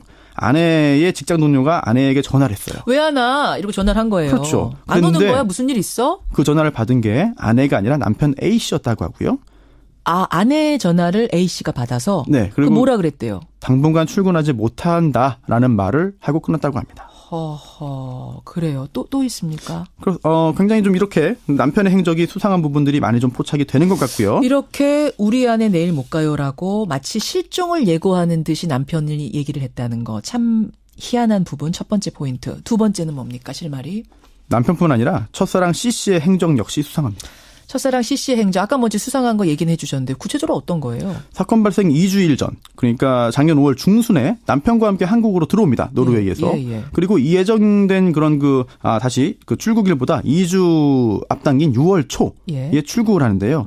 이게 바로 실종 사건 발생 직후죠. 한 달가량 한국에 머물렀습니다. 그런데 신용카드를 전혀 사용하지 않았고. 한 달가량 혼자서 한국에 머물렀는데 신용카드를 하나도 안 썼어요? 네, 전혀 사용하지 않았고요. 현금만 썼다 이렇게 생각할 수밖에 없는 상황? 그렇습니다. 동선을 파악한 근거를 남기지 않기 위해 일부러 한 것이 아니냐라는 의심을 할 수 있겠고요. 또 하나 경찰 조사 결과 이 C씨가 한국에 들어오기 직전에 친정 엄마에게 아프리카 여행을 가겠다라고 하면서 현금 1,000만 원을 보내달라고 해서 받았습니다. 그런데 아프리카가 아니라 한국에 들어온 거죠. 거예요. 심지어 한국에 머물면서도 친정에 연락조차 하지 않았습니다. 친정 어머니한테 연락 안 하고? 혹시 이거를 숨기기 위해서 비밀리에 들어왔다가 나가려고 한 것이 아닌가? 그렇게 의심이 되겠고요. 의심할 수가 없네요. 또 경찰이 이 C씨가 노르웨이로 간 후에 수사를 이제 진행했습니다. 그렇죠. 그래서 조사를 인터넷과 전화 등을 통해서 진행했는데요. 그때 C씨 부부가 노르웨이에서 갑작스럽게 이사를 가고요. 그뿐만 아니라 한 탐사 보도 프로그램에서 인터뷰를 요청했어요. 현재 찾아가서. 그런데 그때 이 C씨의 남편을 만났는데 남편이 한국어를 할 수 있음에도 불구하고 영어로만 대답하면서 인터뷰를 거절하기도 했습니다. 그러다가 아예 잠적을 해버린 거군요. 그렇습니다. 그래서 이제야 찾은 거군요. 인터폴이. 그렇습니다. 하하. 자, 그래요. 가장 수상한 사람이죠. 이 남편의 첫사랑 C씨. 그 다음 의문점 뭡니까? 남편의 가족들 역시 확인할 부분이 있다. 남편 A의 가족? 왜요? 네. 처음에는 남편 가족들이 굉장히 불안해하고 실종 신고도 했다고 합니다. 그런데 경찰에 따르면요. 무슨 이유인지 모르겠지만 나중에는 그렇게 크게 걱정하지 않는 듯한 태도로 바뀌었다고 하고요. 특히나 남편의 아버지가 실종 신고를 할 때 이번에는 C씨를 가만두지 않겠다라고 화를 내고 방송국에도 연락하겠다고 했지만 어느 순간 태도가 약간 바뀌었다고 합니다. 그리고 또 이 남편의 가족들과 달리 아내의 가족들, 친정에서는 실종 신고 사실도 몰랐어요. 그래요. 나중에서야 알았고요. 이에 대해 시댁에게 사돈들에게 물어봤더니 곧 돌아올 테니 기다려보자라는 대답을 들었다고 그러니까 합니다. 지금 아들하고 며느리가 사라졌는데 실종 신고까지 했는데 며느리 집에는 친정에는 알리질 않았다는 얘기예요. 그렇습니다. 물론 가족들에 대한 어떤 의심이 좀 근거 없는 것이라고 볼 수도 있겠습니다만 의문은 품을만 하네요. 지금 뭐든지 의심해야 되는 상황이니까. 뭔가 알고 있다면 제 며느리 가족들에게는 알려줬으면 좋겠어요. 그리고 또 하나. 휴대전화인데요. 또 있어요? 네. 이게 실종 당일이죠. 5월 28일에 남편의 전화는 부산 기장군에서 전원이 꺼졌습니다. 그런데 우리가 사실은 사람 없어지면 휴대폰 어디서 꺼졌는지 보잖아요. 남편은 부산 기장군에서 휴대전화가 꺼졌고 함께 있었으리라고 생각하기 쉽겠습니다만 그렇지 않았을 가능성이 있었고요. 부인 휴대폰은 어디서 꺼졌어요? 아내 휴대전화는요. 같은 날 오후에 무려 400km나 떨어져 있는 서울 강동구 천호동 인근에서 꺼졌는데 그것도 이상한 게요. 이 천호동이 우연일지 모르겠어요. 하지만 바로 시댁이 천호동에 있었다고 합니다. 천호동에서 부인 것은 아니 시댁에 인사드리러 갔나? 글쎄요. 뭘까요? 하여튼 희한하네요. 같이 제 발로 나갔다고 하면 어디선가 같이 없어져야 되는데 휴대폰이 꺼져야 되는데 그것도 아니고 정말 이상한 것 투성이인 사건입니다. 이 의문점들을 통해서 어떤 실마리를 잡을 수는 있겠습니까? 실마리라기보다는 지금 뭐 판결도 없고 수사도 종결되지 않았기 때문에 일단은 여러 가지 의문점들을 제기하고 한번 그 청취자분들의 어떤 추리라든지 그런 지혜를 모으는 것도 의미가 있지 않을까 싶은데요. 그러게요. 우선 CCTV에 포착된 게 없다고 하는 것은요. 이게 우발적인 그런 범죄 또는 즉흥적인 그런 상황이라기보다는 계획되어 있었던 일이다. 라고 볼 수 있겠죠. 그러니까 증발해버렸다는 건 나갔다는 얘기인데 주변에 CCTV 22개 어떤 거에도 잡히지 않았다는 거는 지금 다 피해서 갔다는 얘기밖에 안 되거든요. 다 동시에 아주 우연히 고장 나지 않은 한 남는 게 일반적인데. 그러니까 그게 누가 납치를 해서 갔더라도 하여튼 그 납치한 그 사람이 다 피해 갔다는 거고 제 발로 갔더라도 다 피해 갔다는 거고. 누군가의 치밀한 계획이 있지 않았을까 생각이 됩니다. 또요. 그리고 또 아내는 이 계획이 있었다고 가정한다면 적어도 아내는 여기에 동참하지는 않았을 것으로 짐작됩니다. 아내는 자발이 아니었다. 왜 그렇게 보십니까? 왜냐면요. 이게 아내가 마트에서 장을 봐서 귀가했는데 그날 실종 당일 평범하게 나중에 가져오려고 했는지 몰라도 상당 부분이 주차장에 세워둔 차에 있었습니다. 집에 가지고 올라가지 않았던 거죠. 게다가 임신 초기였어요. 준비가 없이는 떠나기 어려운 상황이었고 또 반려견을 매우 아꼈는데 그 개도 방치되어 있는 상태였습니다. 아주 아끼던 반려견이 그냥 방치. 그렇습니다. 그래요. 그럼 부인은 하여튼 계획은 안 했을 것이다. 그럼 남편은요? 사실 남편이 연관되어 있을 가능성이 충분히 있어 보입니다. 실종 당일 CCTV를 봐도요. 아내가 들어가고 몇 시간 후에 남편이 집에 들어가죠. 그리고 그 후에 사라집니다. 아내는 연락이 완전히 그 후 바로 끊겼지만 남편은 통화도 하고 문자도 보낸 흔적들이 남아있기 때문이죠. 그러면은 손수호 탐정은 탐정이시니까 제가 여쭙습니다. 일단 남편이 사건을 주도했을 가능성 쪽에 방점을 찍으시는 겁니까? 글쎄요. 방점이라기보다는 우선 좀 의심을 해볼 필요가 있지 않을까라는 생각이 듭니다. 그러면 첫사랑 C씨는요? 물론 남편보다도 더 가능성이 높아 보이는 상황이죠. 특히나 이제 CC 외에는 이 부부가 원한을 살 사람이 없었어요. 그리고 또 CC와 있었던 일도 가족들까지 남편 가족까지 다 알고 있었습니다. 그래서 굉장히 많은 부분에 의심이 들고요. 그리고 CC가 떳떳하다면 와서 조사 좀 받으세요 했을 때 바로 와야 되는데 왜 숨어 다녔느냐? 이것도 좀 의문이에요. 사실 그렇게 볼 수 있겠습니다만 안 들어온 것 자체, 수사에 협조하지 않은 것 자체를 가지고 의심하기는 조금 어려운 부분도 있습니다. 하지만 여러 가지 의문점이 있는 상황에서 본인이 무고하다면 먼저 스스로 떳떳이 밝히면서 혐의점을 풀어버리는 것도 하나의 방법일 텐데 그렇게 하지는 않았습니다. 지금 청취자들이 많은 의견 문자들 보내주고 계시고요. 청취자분도 그렇고 저희도 그렇고 우리가 바라기는 요 사이에 하도 당황스러울 만큼 끔찍한 사건들이 많았기 때문에 부디 그런 쪽으로 결말이 나진 않았으면 좋겠다. 그렇죠? 그렇습니다. 그리고 특히 지금 송환 절차가 진행 중인데 예. 이 송환 절차가 좀 빨리 마무리되면 좋겠고요. 예. 그리고 또 송환된 후에 경찰이 그동안에 그런 그 수사 준비를 많이 해놔서 이 C씨의 진술을 좀 구체적으로 이끌어냈으면 좋겠습니다. 어디선가 좀 무사히 잘 있었다. 그래서 우리가 실소하면서 끝나는 이런 사건이었으면 차라리 좋겠어요. 그러면 좋겠습니다. 그래요. 탐정 손수호 변호사 수고하셨습니다. 감사합니다.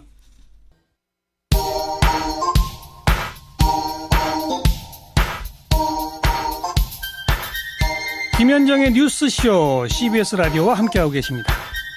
저는 퇴근길 시사자키 정관용입니다. 청취자 최기룡님, CCTV에 사각지대가 있었을 겁니다. 아마 그 부분을 의도적으로 피해서 간 듯합니다. 그렇죠. 예, 있었답니다. 그러니까 이게 계획적인 거라고 보는 거고. 3042님, 정유라 때와는 상황이 다른 게 이건 두 사람의 목숨이 달려있기 때문에 이런 거 재판 하여튼 빨리 신속하게 해달라고 노르웨이에다가도 촉구를 하고 그래서 송환을 어서 해야 된다. 이 여성의 입에 달렸다. 이런 문자도 들어옵니다. 이용수 할머님과의 대화 들으시고는 오민영님, 이영민님, 0930님 외에 많은 분들이 할머님 정말 시원시원하십니다. 막힌 속을 뚫어주시네요. 예, 정말 고구마 먹다 체한 가슴을 뚫어주시듯이 들으셨어요? 권영철 선임 기자. 독도새우가 고소하다 하셨고, 일본 아니 어디다 뻔뻔스럽게 우리가 우리 상에다 독도새우 차리는데 왜 그러느냐. 할머님이시기 때문에 할 수 있는 시원한 발언이었습니다. 예, 일본이 함부로 그래서는 안 되죠, 우리에게. I can speak 영화가 생각이 났어요. 그러게 말입니다. 네. 오늘 와이뉴스 뭐 가지고 오셨어요? 국정원과 관련된 검찰 수사가 벌어지면은 네. 핵심 인물들이 사망하는 사건이 연이어 일어나고 있습니다. 그러게 말입니다.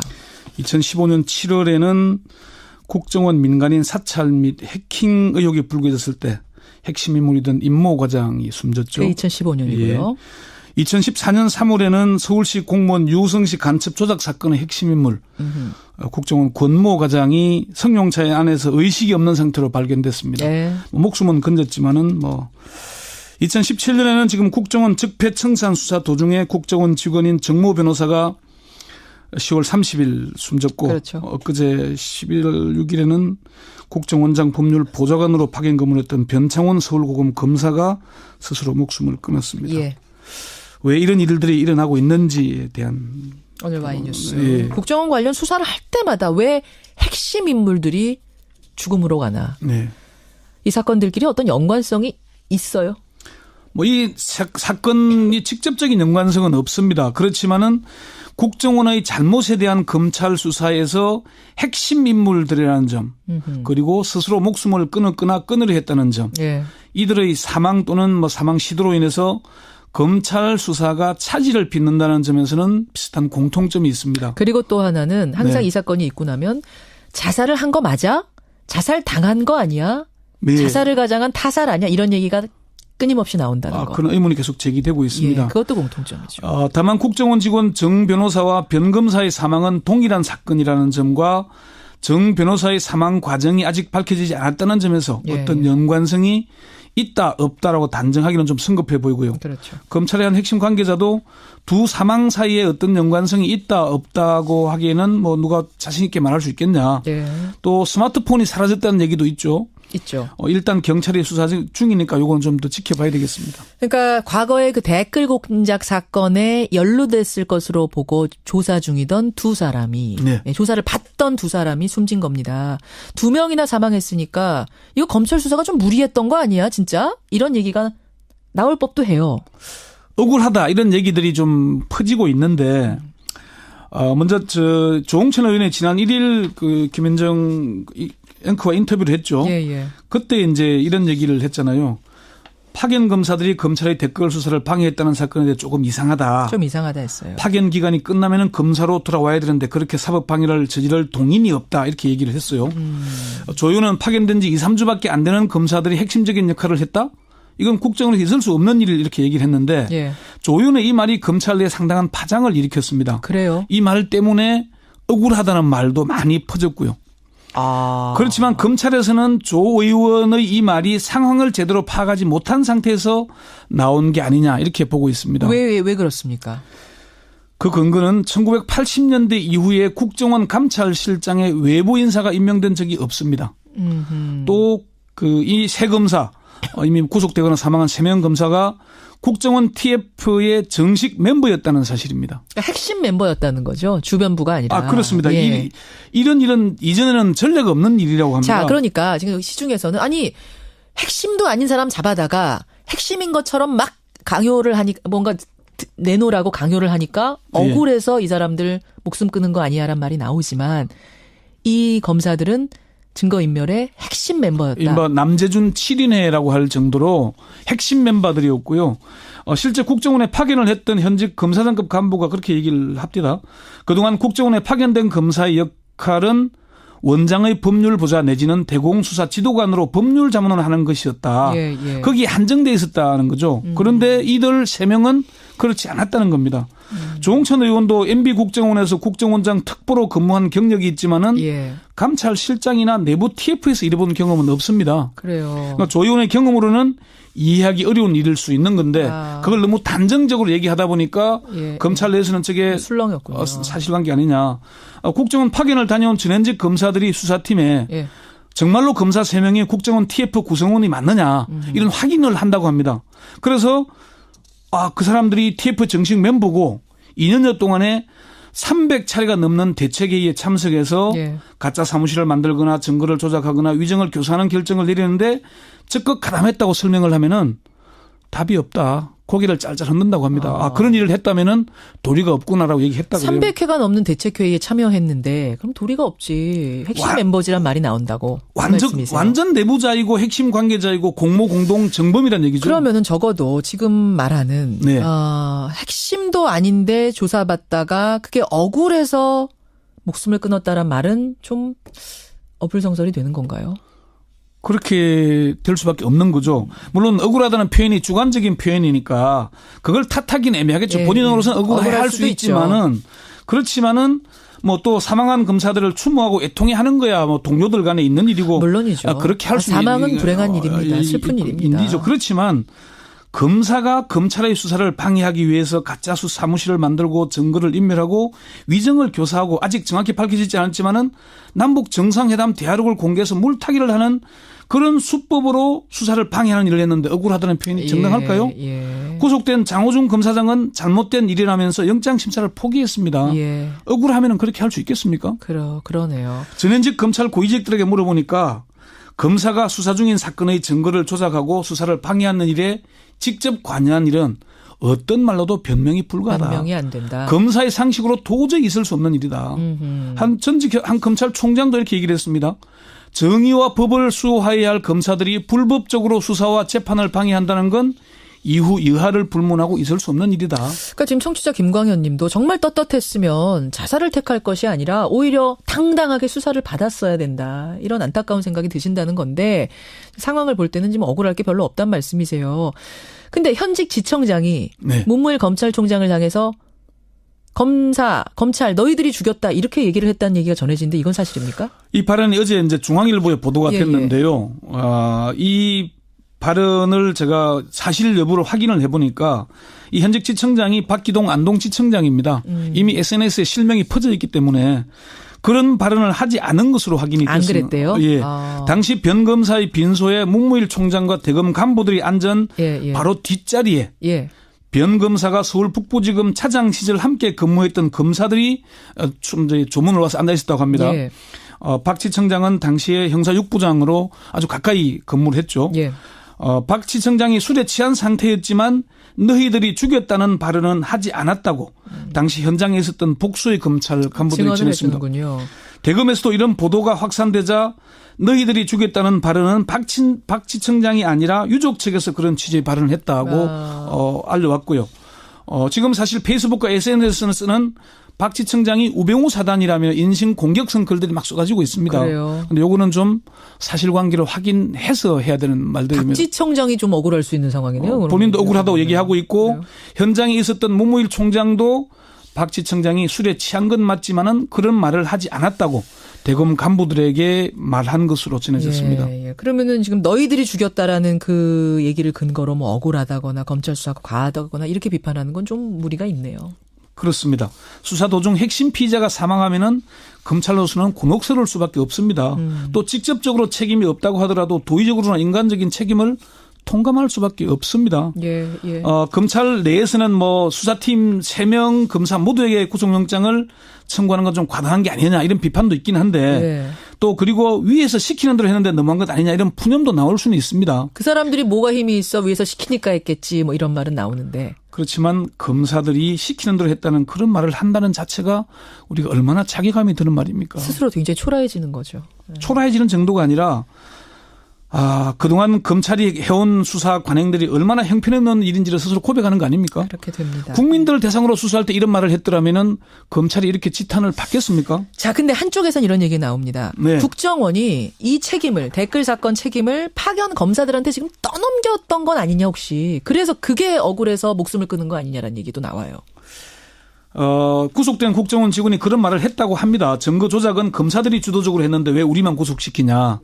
그래서 검찰이 파견 검사 3명 모두에게 구속영장을 청구할 수밖에 없었다. 이런 얘기가 나오기는 하는데 그렇지만은 평소 검사라면서 자존감을 내세우던 사람들이 위에서 시키는 대로 했을 뿐이다.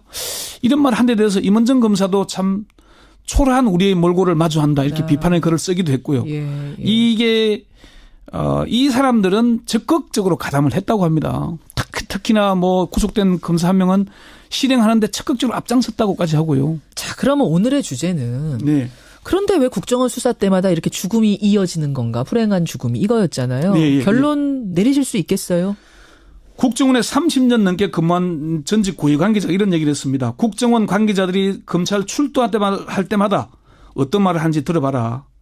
국가와 민족을 위해서 이랬다고 얘기를 한다. 그렇죠. 그들의 심리적인 기저에는 범죄를 저지를 때 범죄라고 생각은 하지 않고 사소하고 그보다는 더 큰 국가와 민족을 위해서 작은 악보다 큰 선을 행한다고 생각한다. 이건 되게 조그만 악일 뿐이다. 왜냐 나는 큰 선을 향해 가고 있기 때문에 라는 것이 깔려 있다. 국정원 내 분위기가 그렇다. 집단으로 나쁜 짓을 저지르고도 죄의식이 없다라고 얘기할 정도였습니다. 이런 분위기 팽배한데 하다 보니까 그리고 배신자로 몰리면서 압박을 받다 보니까 그런 불행한 선택을 하는 게 아닌가. 그렇지만 그런 선택을 한다고 잊혀지는 게 아닙니다. 오히려 더 국민들의 뇌리에 각인시키는 겁니다. 더 안 잊혀지게 됩니다. 떳떳이 밝히는 게 온당하죠. 자살은 참 어리석은 짓입니다. 그러니까 말입니다. 자살을 당할 정도로 압박을 견디기 어려웠던 거 아니냐 뭐 이런 이야기들이 나오는데 그런 압박이 있다면 그 뭐 심리적 압박이든 물리적 압박이든 압박이 있다면 오히려 당당하게 나서서 진실을 밝혀라. 그렇죠. 더 이상은 죽음을 택하지 말아라라는 게 오늘의 결론이 되겠네요. 네. 예, 여러분들 사실 이 문제에 대해서 질문도 굉장히 많이 들어왔었거든요. 오늘 권영철 선임 기자가 시원하게 밝혀주셨습니다. 고맙습니다. 네. 오늘 아침도 쌀쌀한데요. 낮부터는 추위가 좀 풀린다고 하네요. 좋은 하루 보내시고요. 저는 내일 아침 7시 반 어김없이 돌아옵니다. 고맙습니다.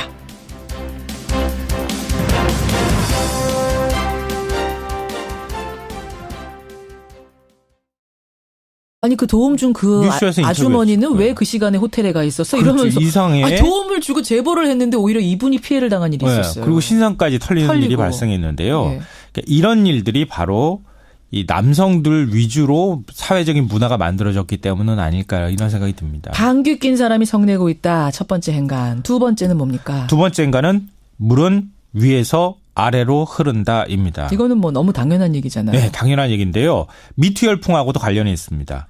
미투 열풍이 전 세계로 확산될 수 있는 이유가 뭘까요? 또 정반대로 한국은 왜 미투 무풍지대란 말을 듣고 있을까요? 왜입니까? 외국에서는 물이 위에서 아래로 흐르는데요.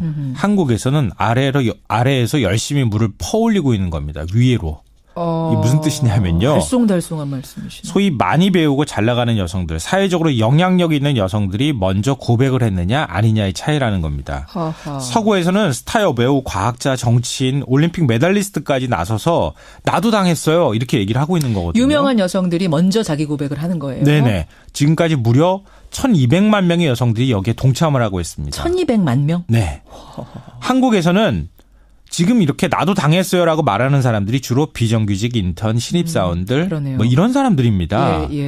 최근 제가 평소에 알고 지내던 사립대 여교수님을 만났는데요. 나도 당했다. 후배 교수들도 많이 당했다. 많이 당하고 있다. 그런데 아무도 용기 있게 나서지 못하고 있다. 나도 조금 있으면 못 참겠다 이렇게 얘기까지 김성환 하더라고요. 씨가 지금 직접 네, 제가 직접 들은 얘기입니다. 그러니까 물이 위에서 아래로 흐르듯이 사회적인 고발도 힘 있는 여성들, 톱스타, 지식인들이 먼저 나서서 고백을 해줘야 그래야 파장도 커지는 거고 그래야 다른 사람들이 동참할 수 있는 건데요.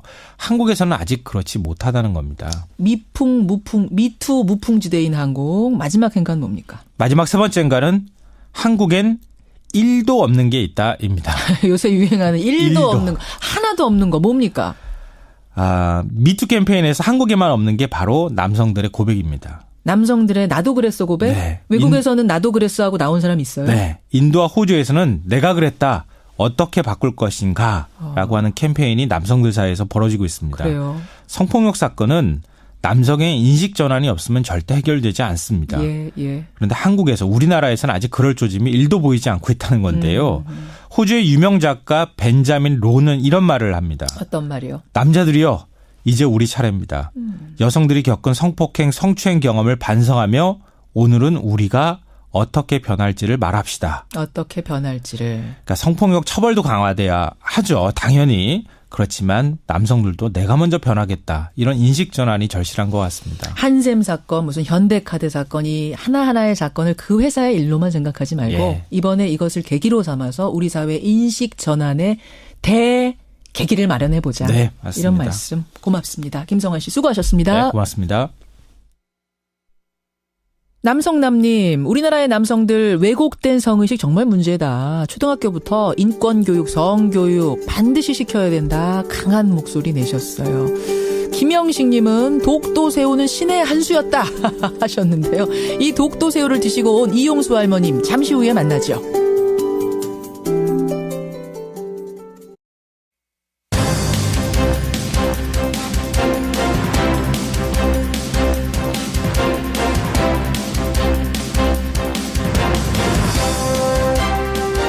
뉴스쇼 2부 출발합니다.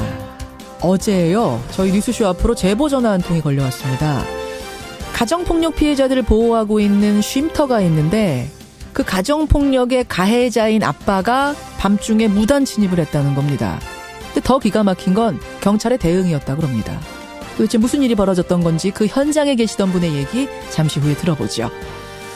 목요일의 코너 탐정손수호에서는요, 1년 6개월 전 부산에서 감쪽같이 사라졌던 신혼부부 실종 사건을 다뤄보려고 합니다.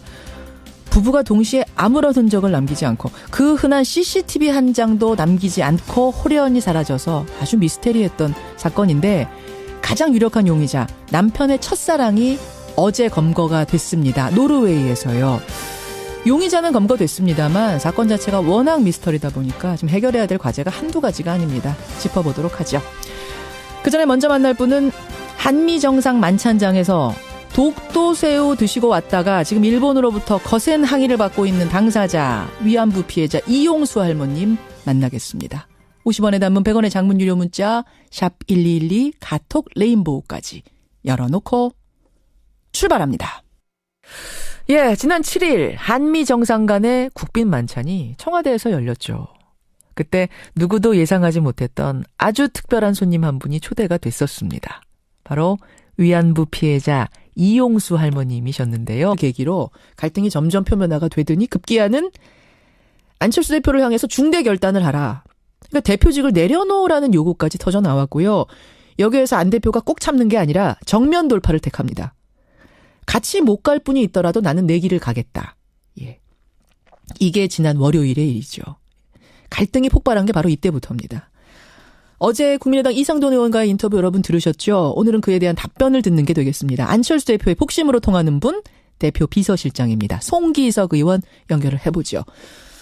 송 의원님 안녕하세요. 네, 안녕하십니까. 송기석입니다. 마음이 이렇게 편치는 않으실 것 같아요, 지금. 왜 웃으세요?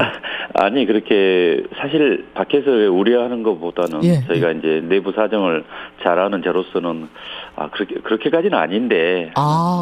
그 정도까지는. 네, 바깥에서 보기에는 워낙 험한 말들이 뭐 중대 결단을 해라, 나는 내 길을 가겠다 이런 말들이 오간다고 하니까 굉장히 심각하게 보이는데요. 예, 맞습니다. 뭐 다소 특히나 어떠면 이제 내부 논의 과정에서나 했음직한 그 정도의 발언들이 이제 언론을 통해서 이렇게 전달되고 하는 거 보면 저는 그 부분에 대해서는 좀 상당히 우려를 하고 있습니다. 그런 상황이세요. 네, 그렇습니다. 그러니까 지금의 상황을 좀 정리해 보자면 안 대표가 바른정당과 통합을 추진하다가 당내 반대에 부딪혔습니다. 그러면서 이제 흐지부지가 된 상황을 놓고 박지원 의원은 당이 닥쳤던 개신세가 됐다. 이상돈 의원은 당이 바보가 된 셈이다. 이런 격한 표현도 나왔습니다. 네. 어떻게 생각하세요? 예, 저는 일단 뭐 닥쳤던 개 표현은 사실 뭐 적절한 비유는 아닌 것 같고요. 왜냐하면 그 표현은 뭔가를 열심히 뭔가를 추진하다가 뭐 전혀 예상하지 못한 상황으로 이렇게 낙담하게 되는 그런 상황인데요. 예.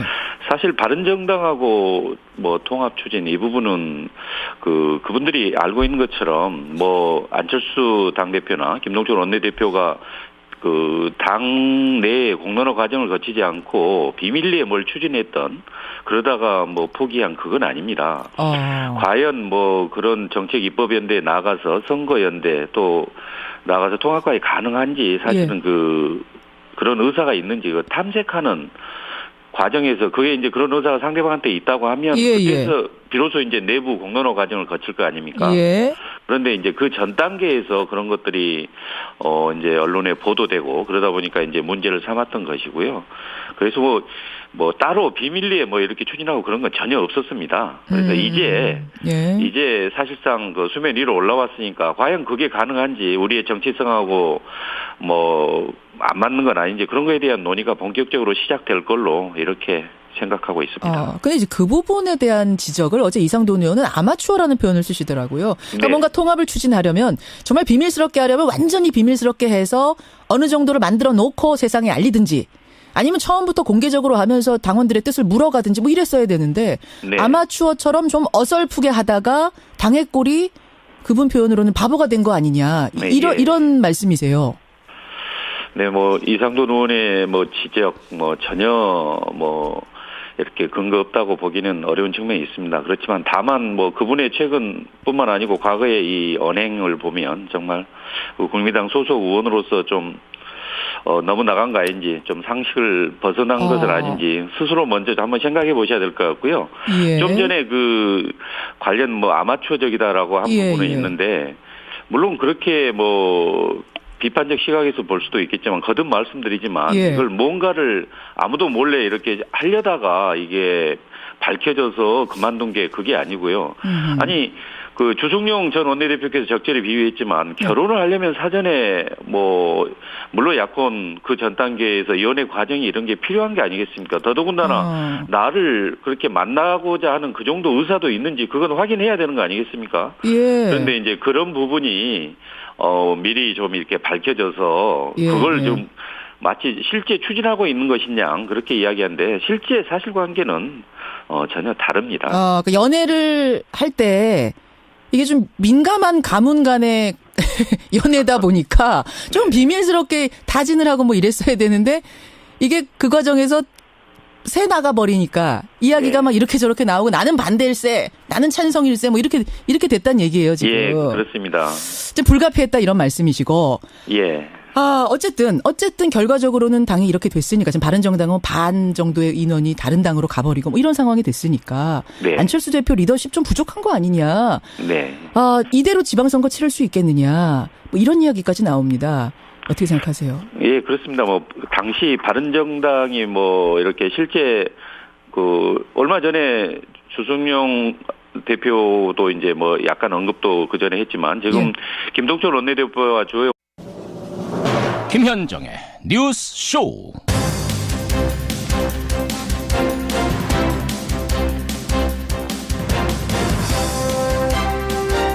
다케시마는 일본 고유의 영토인 만큼 한국이 독도 명칭이 들어간 새우 요리로 영유권 주장하는 걸 납득할 수 없다. 일본 외교부가 이렇게 항의를 했다고 요미우리 신문이 보도를 했습니다. 애청자 여러분 안녕하십니까? 한미 정상회담 만찬장에 오른 독도 새우 요리 그리고 그 자리에 초대된 위안부 할머님이 일본 눈에는 꽤나 껄끄러웠던 모양입니다. 2015년 한일 위안부 합의에 역행하는 행동을 하지 말라고 일본 언론들이 일제히 보도도 했습니다. 대체 우리가 우리 땅에서 나는 새우로 대접을 한다는데 뭐가 문제고, 우리가 우리의 상처인 위안부 문제를 세상에 알리겠다는데 뭐가 그렇게 불만인 건지 상당히 불쾌해집니다. 잠시 후 이 만찬장에서 독도새우를 드시고 온 이용수 할머님 직접 연결을 해보죠. 김현정의 뉴스쇼 출발합니다.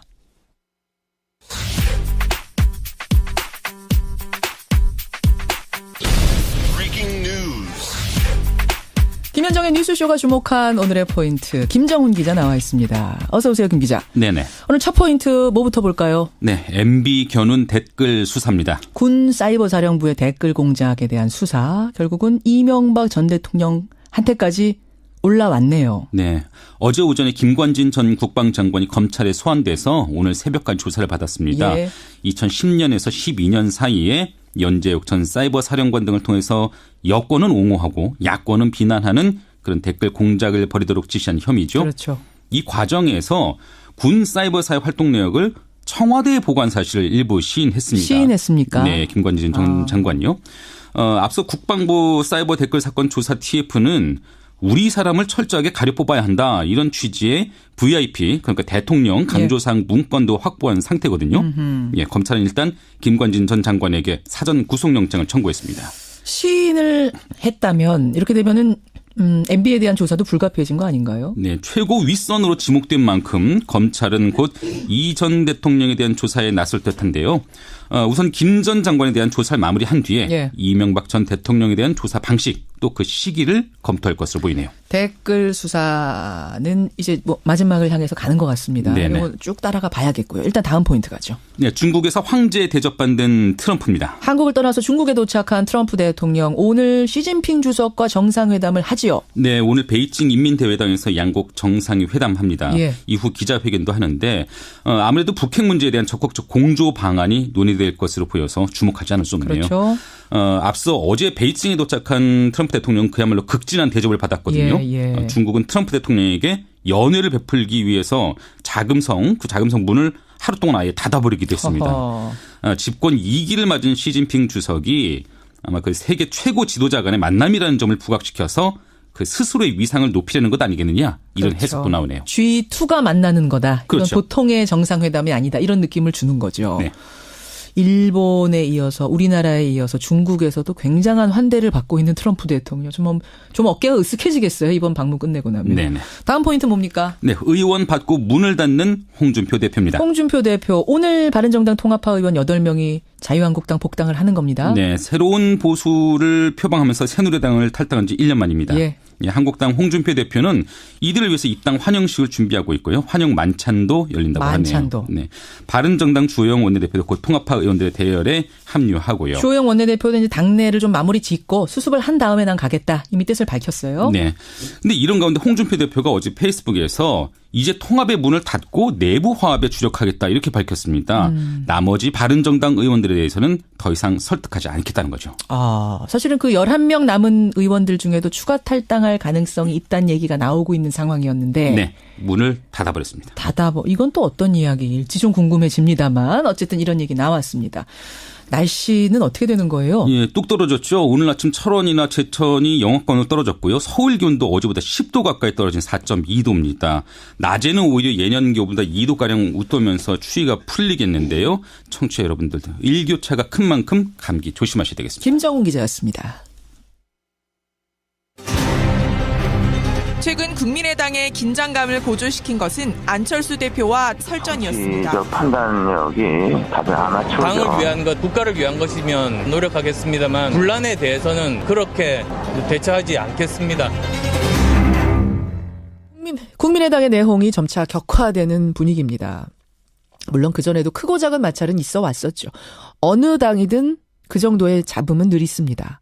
하지만 안 대표가 바른정당과의 통합을 추진하는 그 일을 원내대표께서 이제 이번에 정기국회에서 그 예산 입법 관련돼서 공동 기자회견도 했지 않습니까? 그만큼 사실 좀 공통 부분이 있었습니다. 그것은 저희 당이나 바른정당이나 이제 곧 다가올 내년 지방선거를 두고 이제 국민들이 과연 어떤 선택을 할 것인지 그에 대한 뭐 고민, 그리고 우리가 이제 어떻게 해야 되는 것인지, 진짜 국민에게 감동을 줄 수 있는 게 무엇인지, 그런 거에 대한 그 여러 가지 숙고, 그런 과정에서 이제 나온 것이었고요. 결국은 뭐 이제 지지율이 제일 문제 아니겠습니까? 그러니까. 그렇죠. 예, 국민의당 입장에서는 지난 뭐 전대에서 그래도 안철수 대표가 지방선거를 이끄는 게 더 그래도 어느 정도도 일정 부분 성과를 낼 수 있는 거 아니냐. 그 기대에 따라서 당원들이 선택한 거 아니겠습니까? 당원들이 선택한 대표 자리다. 그때 네. 지방선거를 치를 수 있는지는 충분히 고려된 거다 이 말씀이세요. 네, 그렇습니다. 그래서 아직 뭐 그게 전혀 이제 정말 일정 부분 뭐 소기의 성과를 전혀 낼 수 없는 상황이다. 이런 것은 아니라고 봅니다. 그래서 그거는 좀 더 지켜보고 필요하다면 당원들께서 또 요구하겠죠. 그리고 또 그 방향에 가서는 우리 당 소속 의원들이 계속 또 앞으로 말 그대로 끝장 토론 이런 걸 거쳐서 알겠습니다. 좋은 방향을 그러면요. 잡아야 된다고 봅니다. 지금 이 안철수 대표를 향해서 비판하는 목소리들은 일부고 또 어떤 의도가 있는 거라고 파악하고 계시는 거예요? 안 대표 측에선? 아니, 이제 그게 뭐 그렇게 강하게 비판하는 것은 그만큼 지금 현재 우리 당이 처한 상황이 절박하다는 거 아니겠습니까? 그러니까 더 간절한 마음으로 해라는 거고요. 근데 갈등 국면은 사실 어제로 일정 수준의 진정 국면에 저는 들어섰다고 봅니다. 그래요? 왜냐하면 안철수 대표께서 이제 들어와서 이제 중진 의원님들 쭉 오전 오후 쭉 만났고 귀국해서 그리고 점심 때도 뭐 30여 명 가까운 의원들하고 점심을 같이 하면서 나름 뭐 해외 일정이라든가 다음에 추후 당내 이런 문제에 대해서 좀 설명을 했기 때문에 그리고 또 저는 또 개인적으로 또 유성엽 의원 만나서 서로 오해가 있는 부분 또는 부적절한 부분에 대해서 설명을 했고 유성엽 위원장께서도 인정을 했고 그래요? 추후에 이제 정말 당내 끝장토론 그런 논의 과정에서 좋은 방향을 찾아보자 이런 결론에 또 도달한 상황입니다. 일단 그러면 정리를 좀 해보겠습니다. 네. 안 대표는 흔들리지 않을 것이다. 뭐 중대결단이니 이런 일은 없을 것이다. 이거 확실한 거고요. 네, 그렇습니다. 그렇고요. 바른정당과의 통합 얘기는 아직 불씨가 남아 있는 겁니까? 아니면은 그냥 흐지부지 된 겁니까? 아니면 뭐 연대 정도? 정책연대 정도 하자로 마무리가 된 겁니까?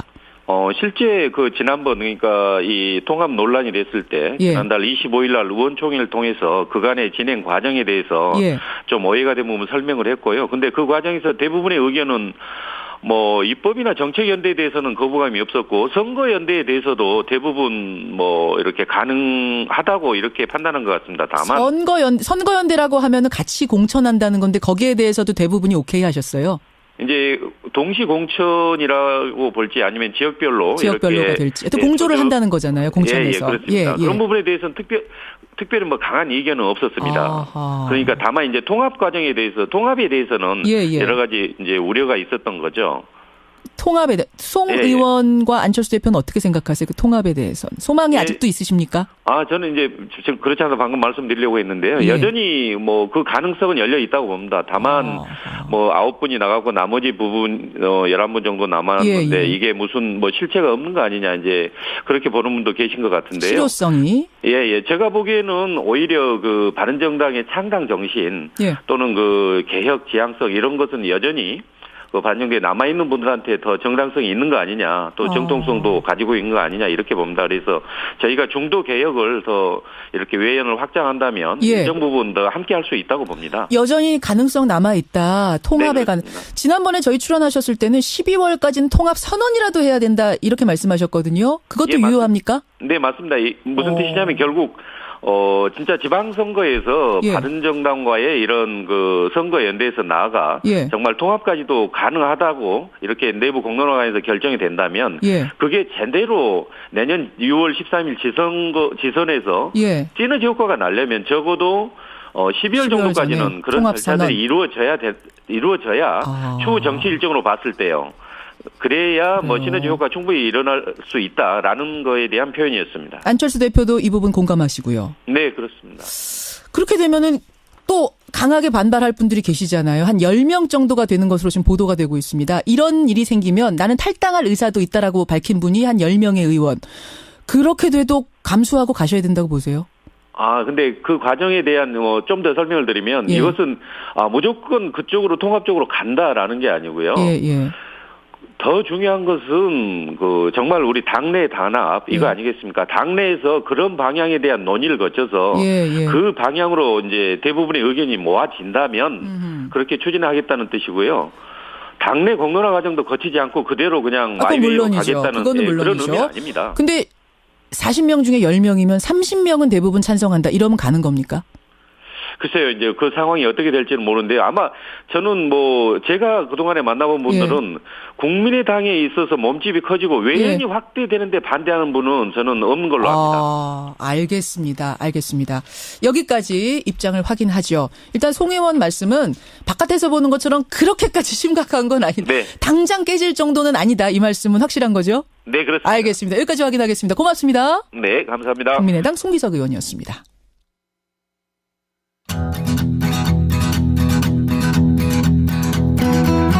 김현정의 뉴스쇼는 청취자 여러분의 참여로 이루어집니다. 트위터, 페이스북, 레인보우 게시판, 그리고 단문 50원, 장문 100원의 유료 문자 샵 1212, 우물정 1212 통해 참여하실 수 있습니다. 김현정의 뉴스쇼, 여러분과 함께 만듭니다. 김성환의 행간 시사평론가 김성환 씨 나오셨습니다. 어서 오십시오. 네, 안녕하세요. 언론들은 지금 국민의당 당장이라도 쪼개질 것처럼 막 보도가 오늘 아침에도 분석 보도가 나오던데 또 당 안에서 느끼는 온도는 다르다는 게 지금 송 의원 이야기거든요. 왜냐하면은 누가 뛰쳐나가느냐 이게 굉장히 중요하기 때문에 그런 건데요. 왜냐하면 국민의당은 지킬 게 많거든요. 자산도 많고 40명의 의원이 건물도 있으니까. 있고 여러 가지가 있는데 먼저 나가는 쪽이 지는 거 아닙니까? 그러니까 누구 보고 나가라고 얘기해야지 먼저 나가기는 쉽지 않다는 거예요. 아니 송 의원은 그 말이 아니라 깨질 분위기도 아니라는 건데, 모르겠습니다. 이제 안철수 대표의 바람일 수도 있고, 이건 좀 지켜봐야겠습니다. 행간 뭐 가지고 오셨어요? 미국 할리우드에서 시작된 성폭력 고발 캠페인. 나도 당했다는 뜻의 이 미투 캠페인이 전 세계로 확산되고 있습니다. 그렇더라고요. 현재 관련 트위터 게시물이 130만 건을 넘겨섰습니다.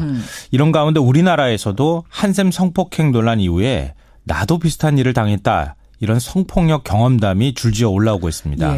전 세계 강타한 미투 열풍. 과연 한국에도 상륙할까? 이 뉴스의 행간을 살펴볼까 합니다. 여성들이 많이 이용하는 온라인 커뮤니티 같은 거 있잖아요. 네네. 게시판, 익명 게시판도 있고 실명도 있고. 새삼 심각하구나라는 걸 전 느꼈어요, 요 사이에. 아마 여성분들도 느끼실 것 같고요. 남성분들은 아마 보시면은 더 많이 놀라지 않을까 싶은데요. 그러게요. 이 한샘, 현대카드 성폭력 논란이 일종의 기폭제가 됐다고 생각이 됩니다. 이 여성 온라인 커뮤니티에 들어가면 사내 성폭력 경험담이 줄지어 올라오고 있는데요. 나도 그랬다, 나도 당해봤다, 나도 목격했다, 그렇죠. 미투. 간단하게 두 개만 말씀드리면 신입사원 시절 상사가 자기 엉덩이를 두드려달라고 말하면서 귓볼을 만졌는데 사회 초년병이라 참았어요. 아니 잠깐만요. 귓볼을 만졌다고요? 네. 이런 일도 근데 저는 잘 못 느꼈는데 여성분들한테 물어보면 비슷한 일들 많이 겪었어요. 이런 얘기들 많이 하시더라고요. 이게 무슨 또요? 인턴 때 대리가 술자리 후에 나와 동료를 챙겨준다면서 모텔로 데려가서 내 몸을 만졌어요. 한샘 사건이 나한테도 일어날 뻔했어요. 이런 글들이 올라오고 있는 건데요. 기막히네요. 어김없이 이런 글에는 나도 같은 경험을 했다. 용기 내줘서 고맙다. 이런 격려성 댓글이 수십 개씩 달려 있습니다. 또 청와대 홈페이지에는 16,000여 명이 한샘 성추문 사건 재수사 요구를 하는 청원 글을 올리고 있는 상황입니다. 물론 한샘 사건은 지금 가해자 피해자가 팽팽합니다. 가해자는 억울하다는 입장이고 경찰에서 무혐의 판단 받은 사건입니다만 어쨌든 이 사건이 기폭제가 돼서 사내에서 사회에서 성추행 폭행당했다는 의견이 물밀듯이 나오는 것만은 사실인 거예요. 네네 맞습니다. 어떤 행간이 숨어 있습니까? 첫 번째 행간은 방귀 끼고 성내고 있다입니다. 이게 무슨 말인가요? 이 미투 캠페인이 시작되도록 한 장본인이 있잖아요. 영화 제작자 하비 와인스턴. 네, 헐리우드의 감독, 제작자. 피해자만 수십 명이 지금 나왔는데요. 그런데 와인스틴이 사설 탐정을 고용해서 피해를 폭로한 여배우들을 뒷조사했다 이런 보도가 지금 나와서 충격을 주고 있습니다. 그래요. 그러니까 자숙을 해도 모자란 판에 오히려 피해자들을 협박하는 꼴이라고 할 수 있는데요. 이게 바로 성폭력 사건의 속성을 잘 드러내고 있다는 생각이 듭니다. 무슨 얘기입니까? 이게 사내 성폭력 사건, 동종업계에서 일어난 성추문 사건이 잘 드러나지 않는 이유가 뭘까요? 글쎄요. 그 안에서 벌어지는 일이고 거길 계속 다녀야 되니까? 그렇죠. 그런 거랑 비슷한 거예요. 바로 가불관계로 묶여있기 때문이에요. 피해자들이 오히려 소가리를 할 앓고 있는데요. 그러는 사이 피해자나 목격자들이 협박이나 회유를 당하기 일쑤고 심지어는 꽃뱀이라고 모욕을 당하는 2, 3차 피해가 발생을 합니다. 그러니까 내가 피해당했다고 말했는데 오히려 제 꽃뱀 아니야? 그렇죠. 합의금 노리는 거 아니야? 원래 좀 약간 그런 사람 아니야? 원래 행실이 좀 그랬어. 그렇죠. 이렇게 한생 같은 경우에도 바로 그 꽃뱀이라는 걸 못 견뎌가지고 지금 고발을 하고 나섰다 이런 얘기를 하고 있는데요. 지난 6월에 호식이 치킨 사건 발생했잖아요. 그때 피해 여성에 도움을 줬던 30대 여성들이 이 목격 장소가 호텔이라는 이유로 온갖 비난에 시달렸잖아요.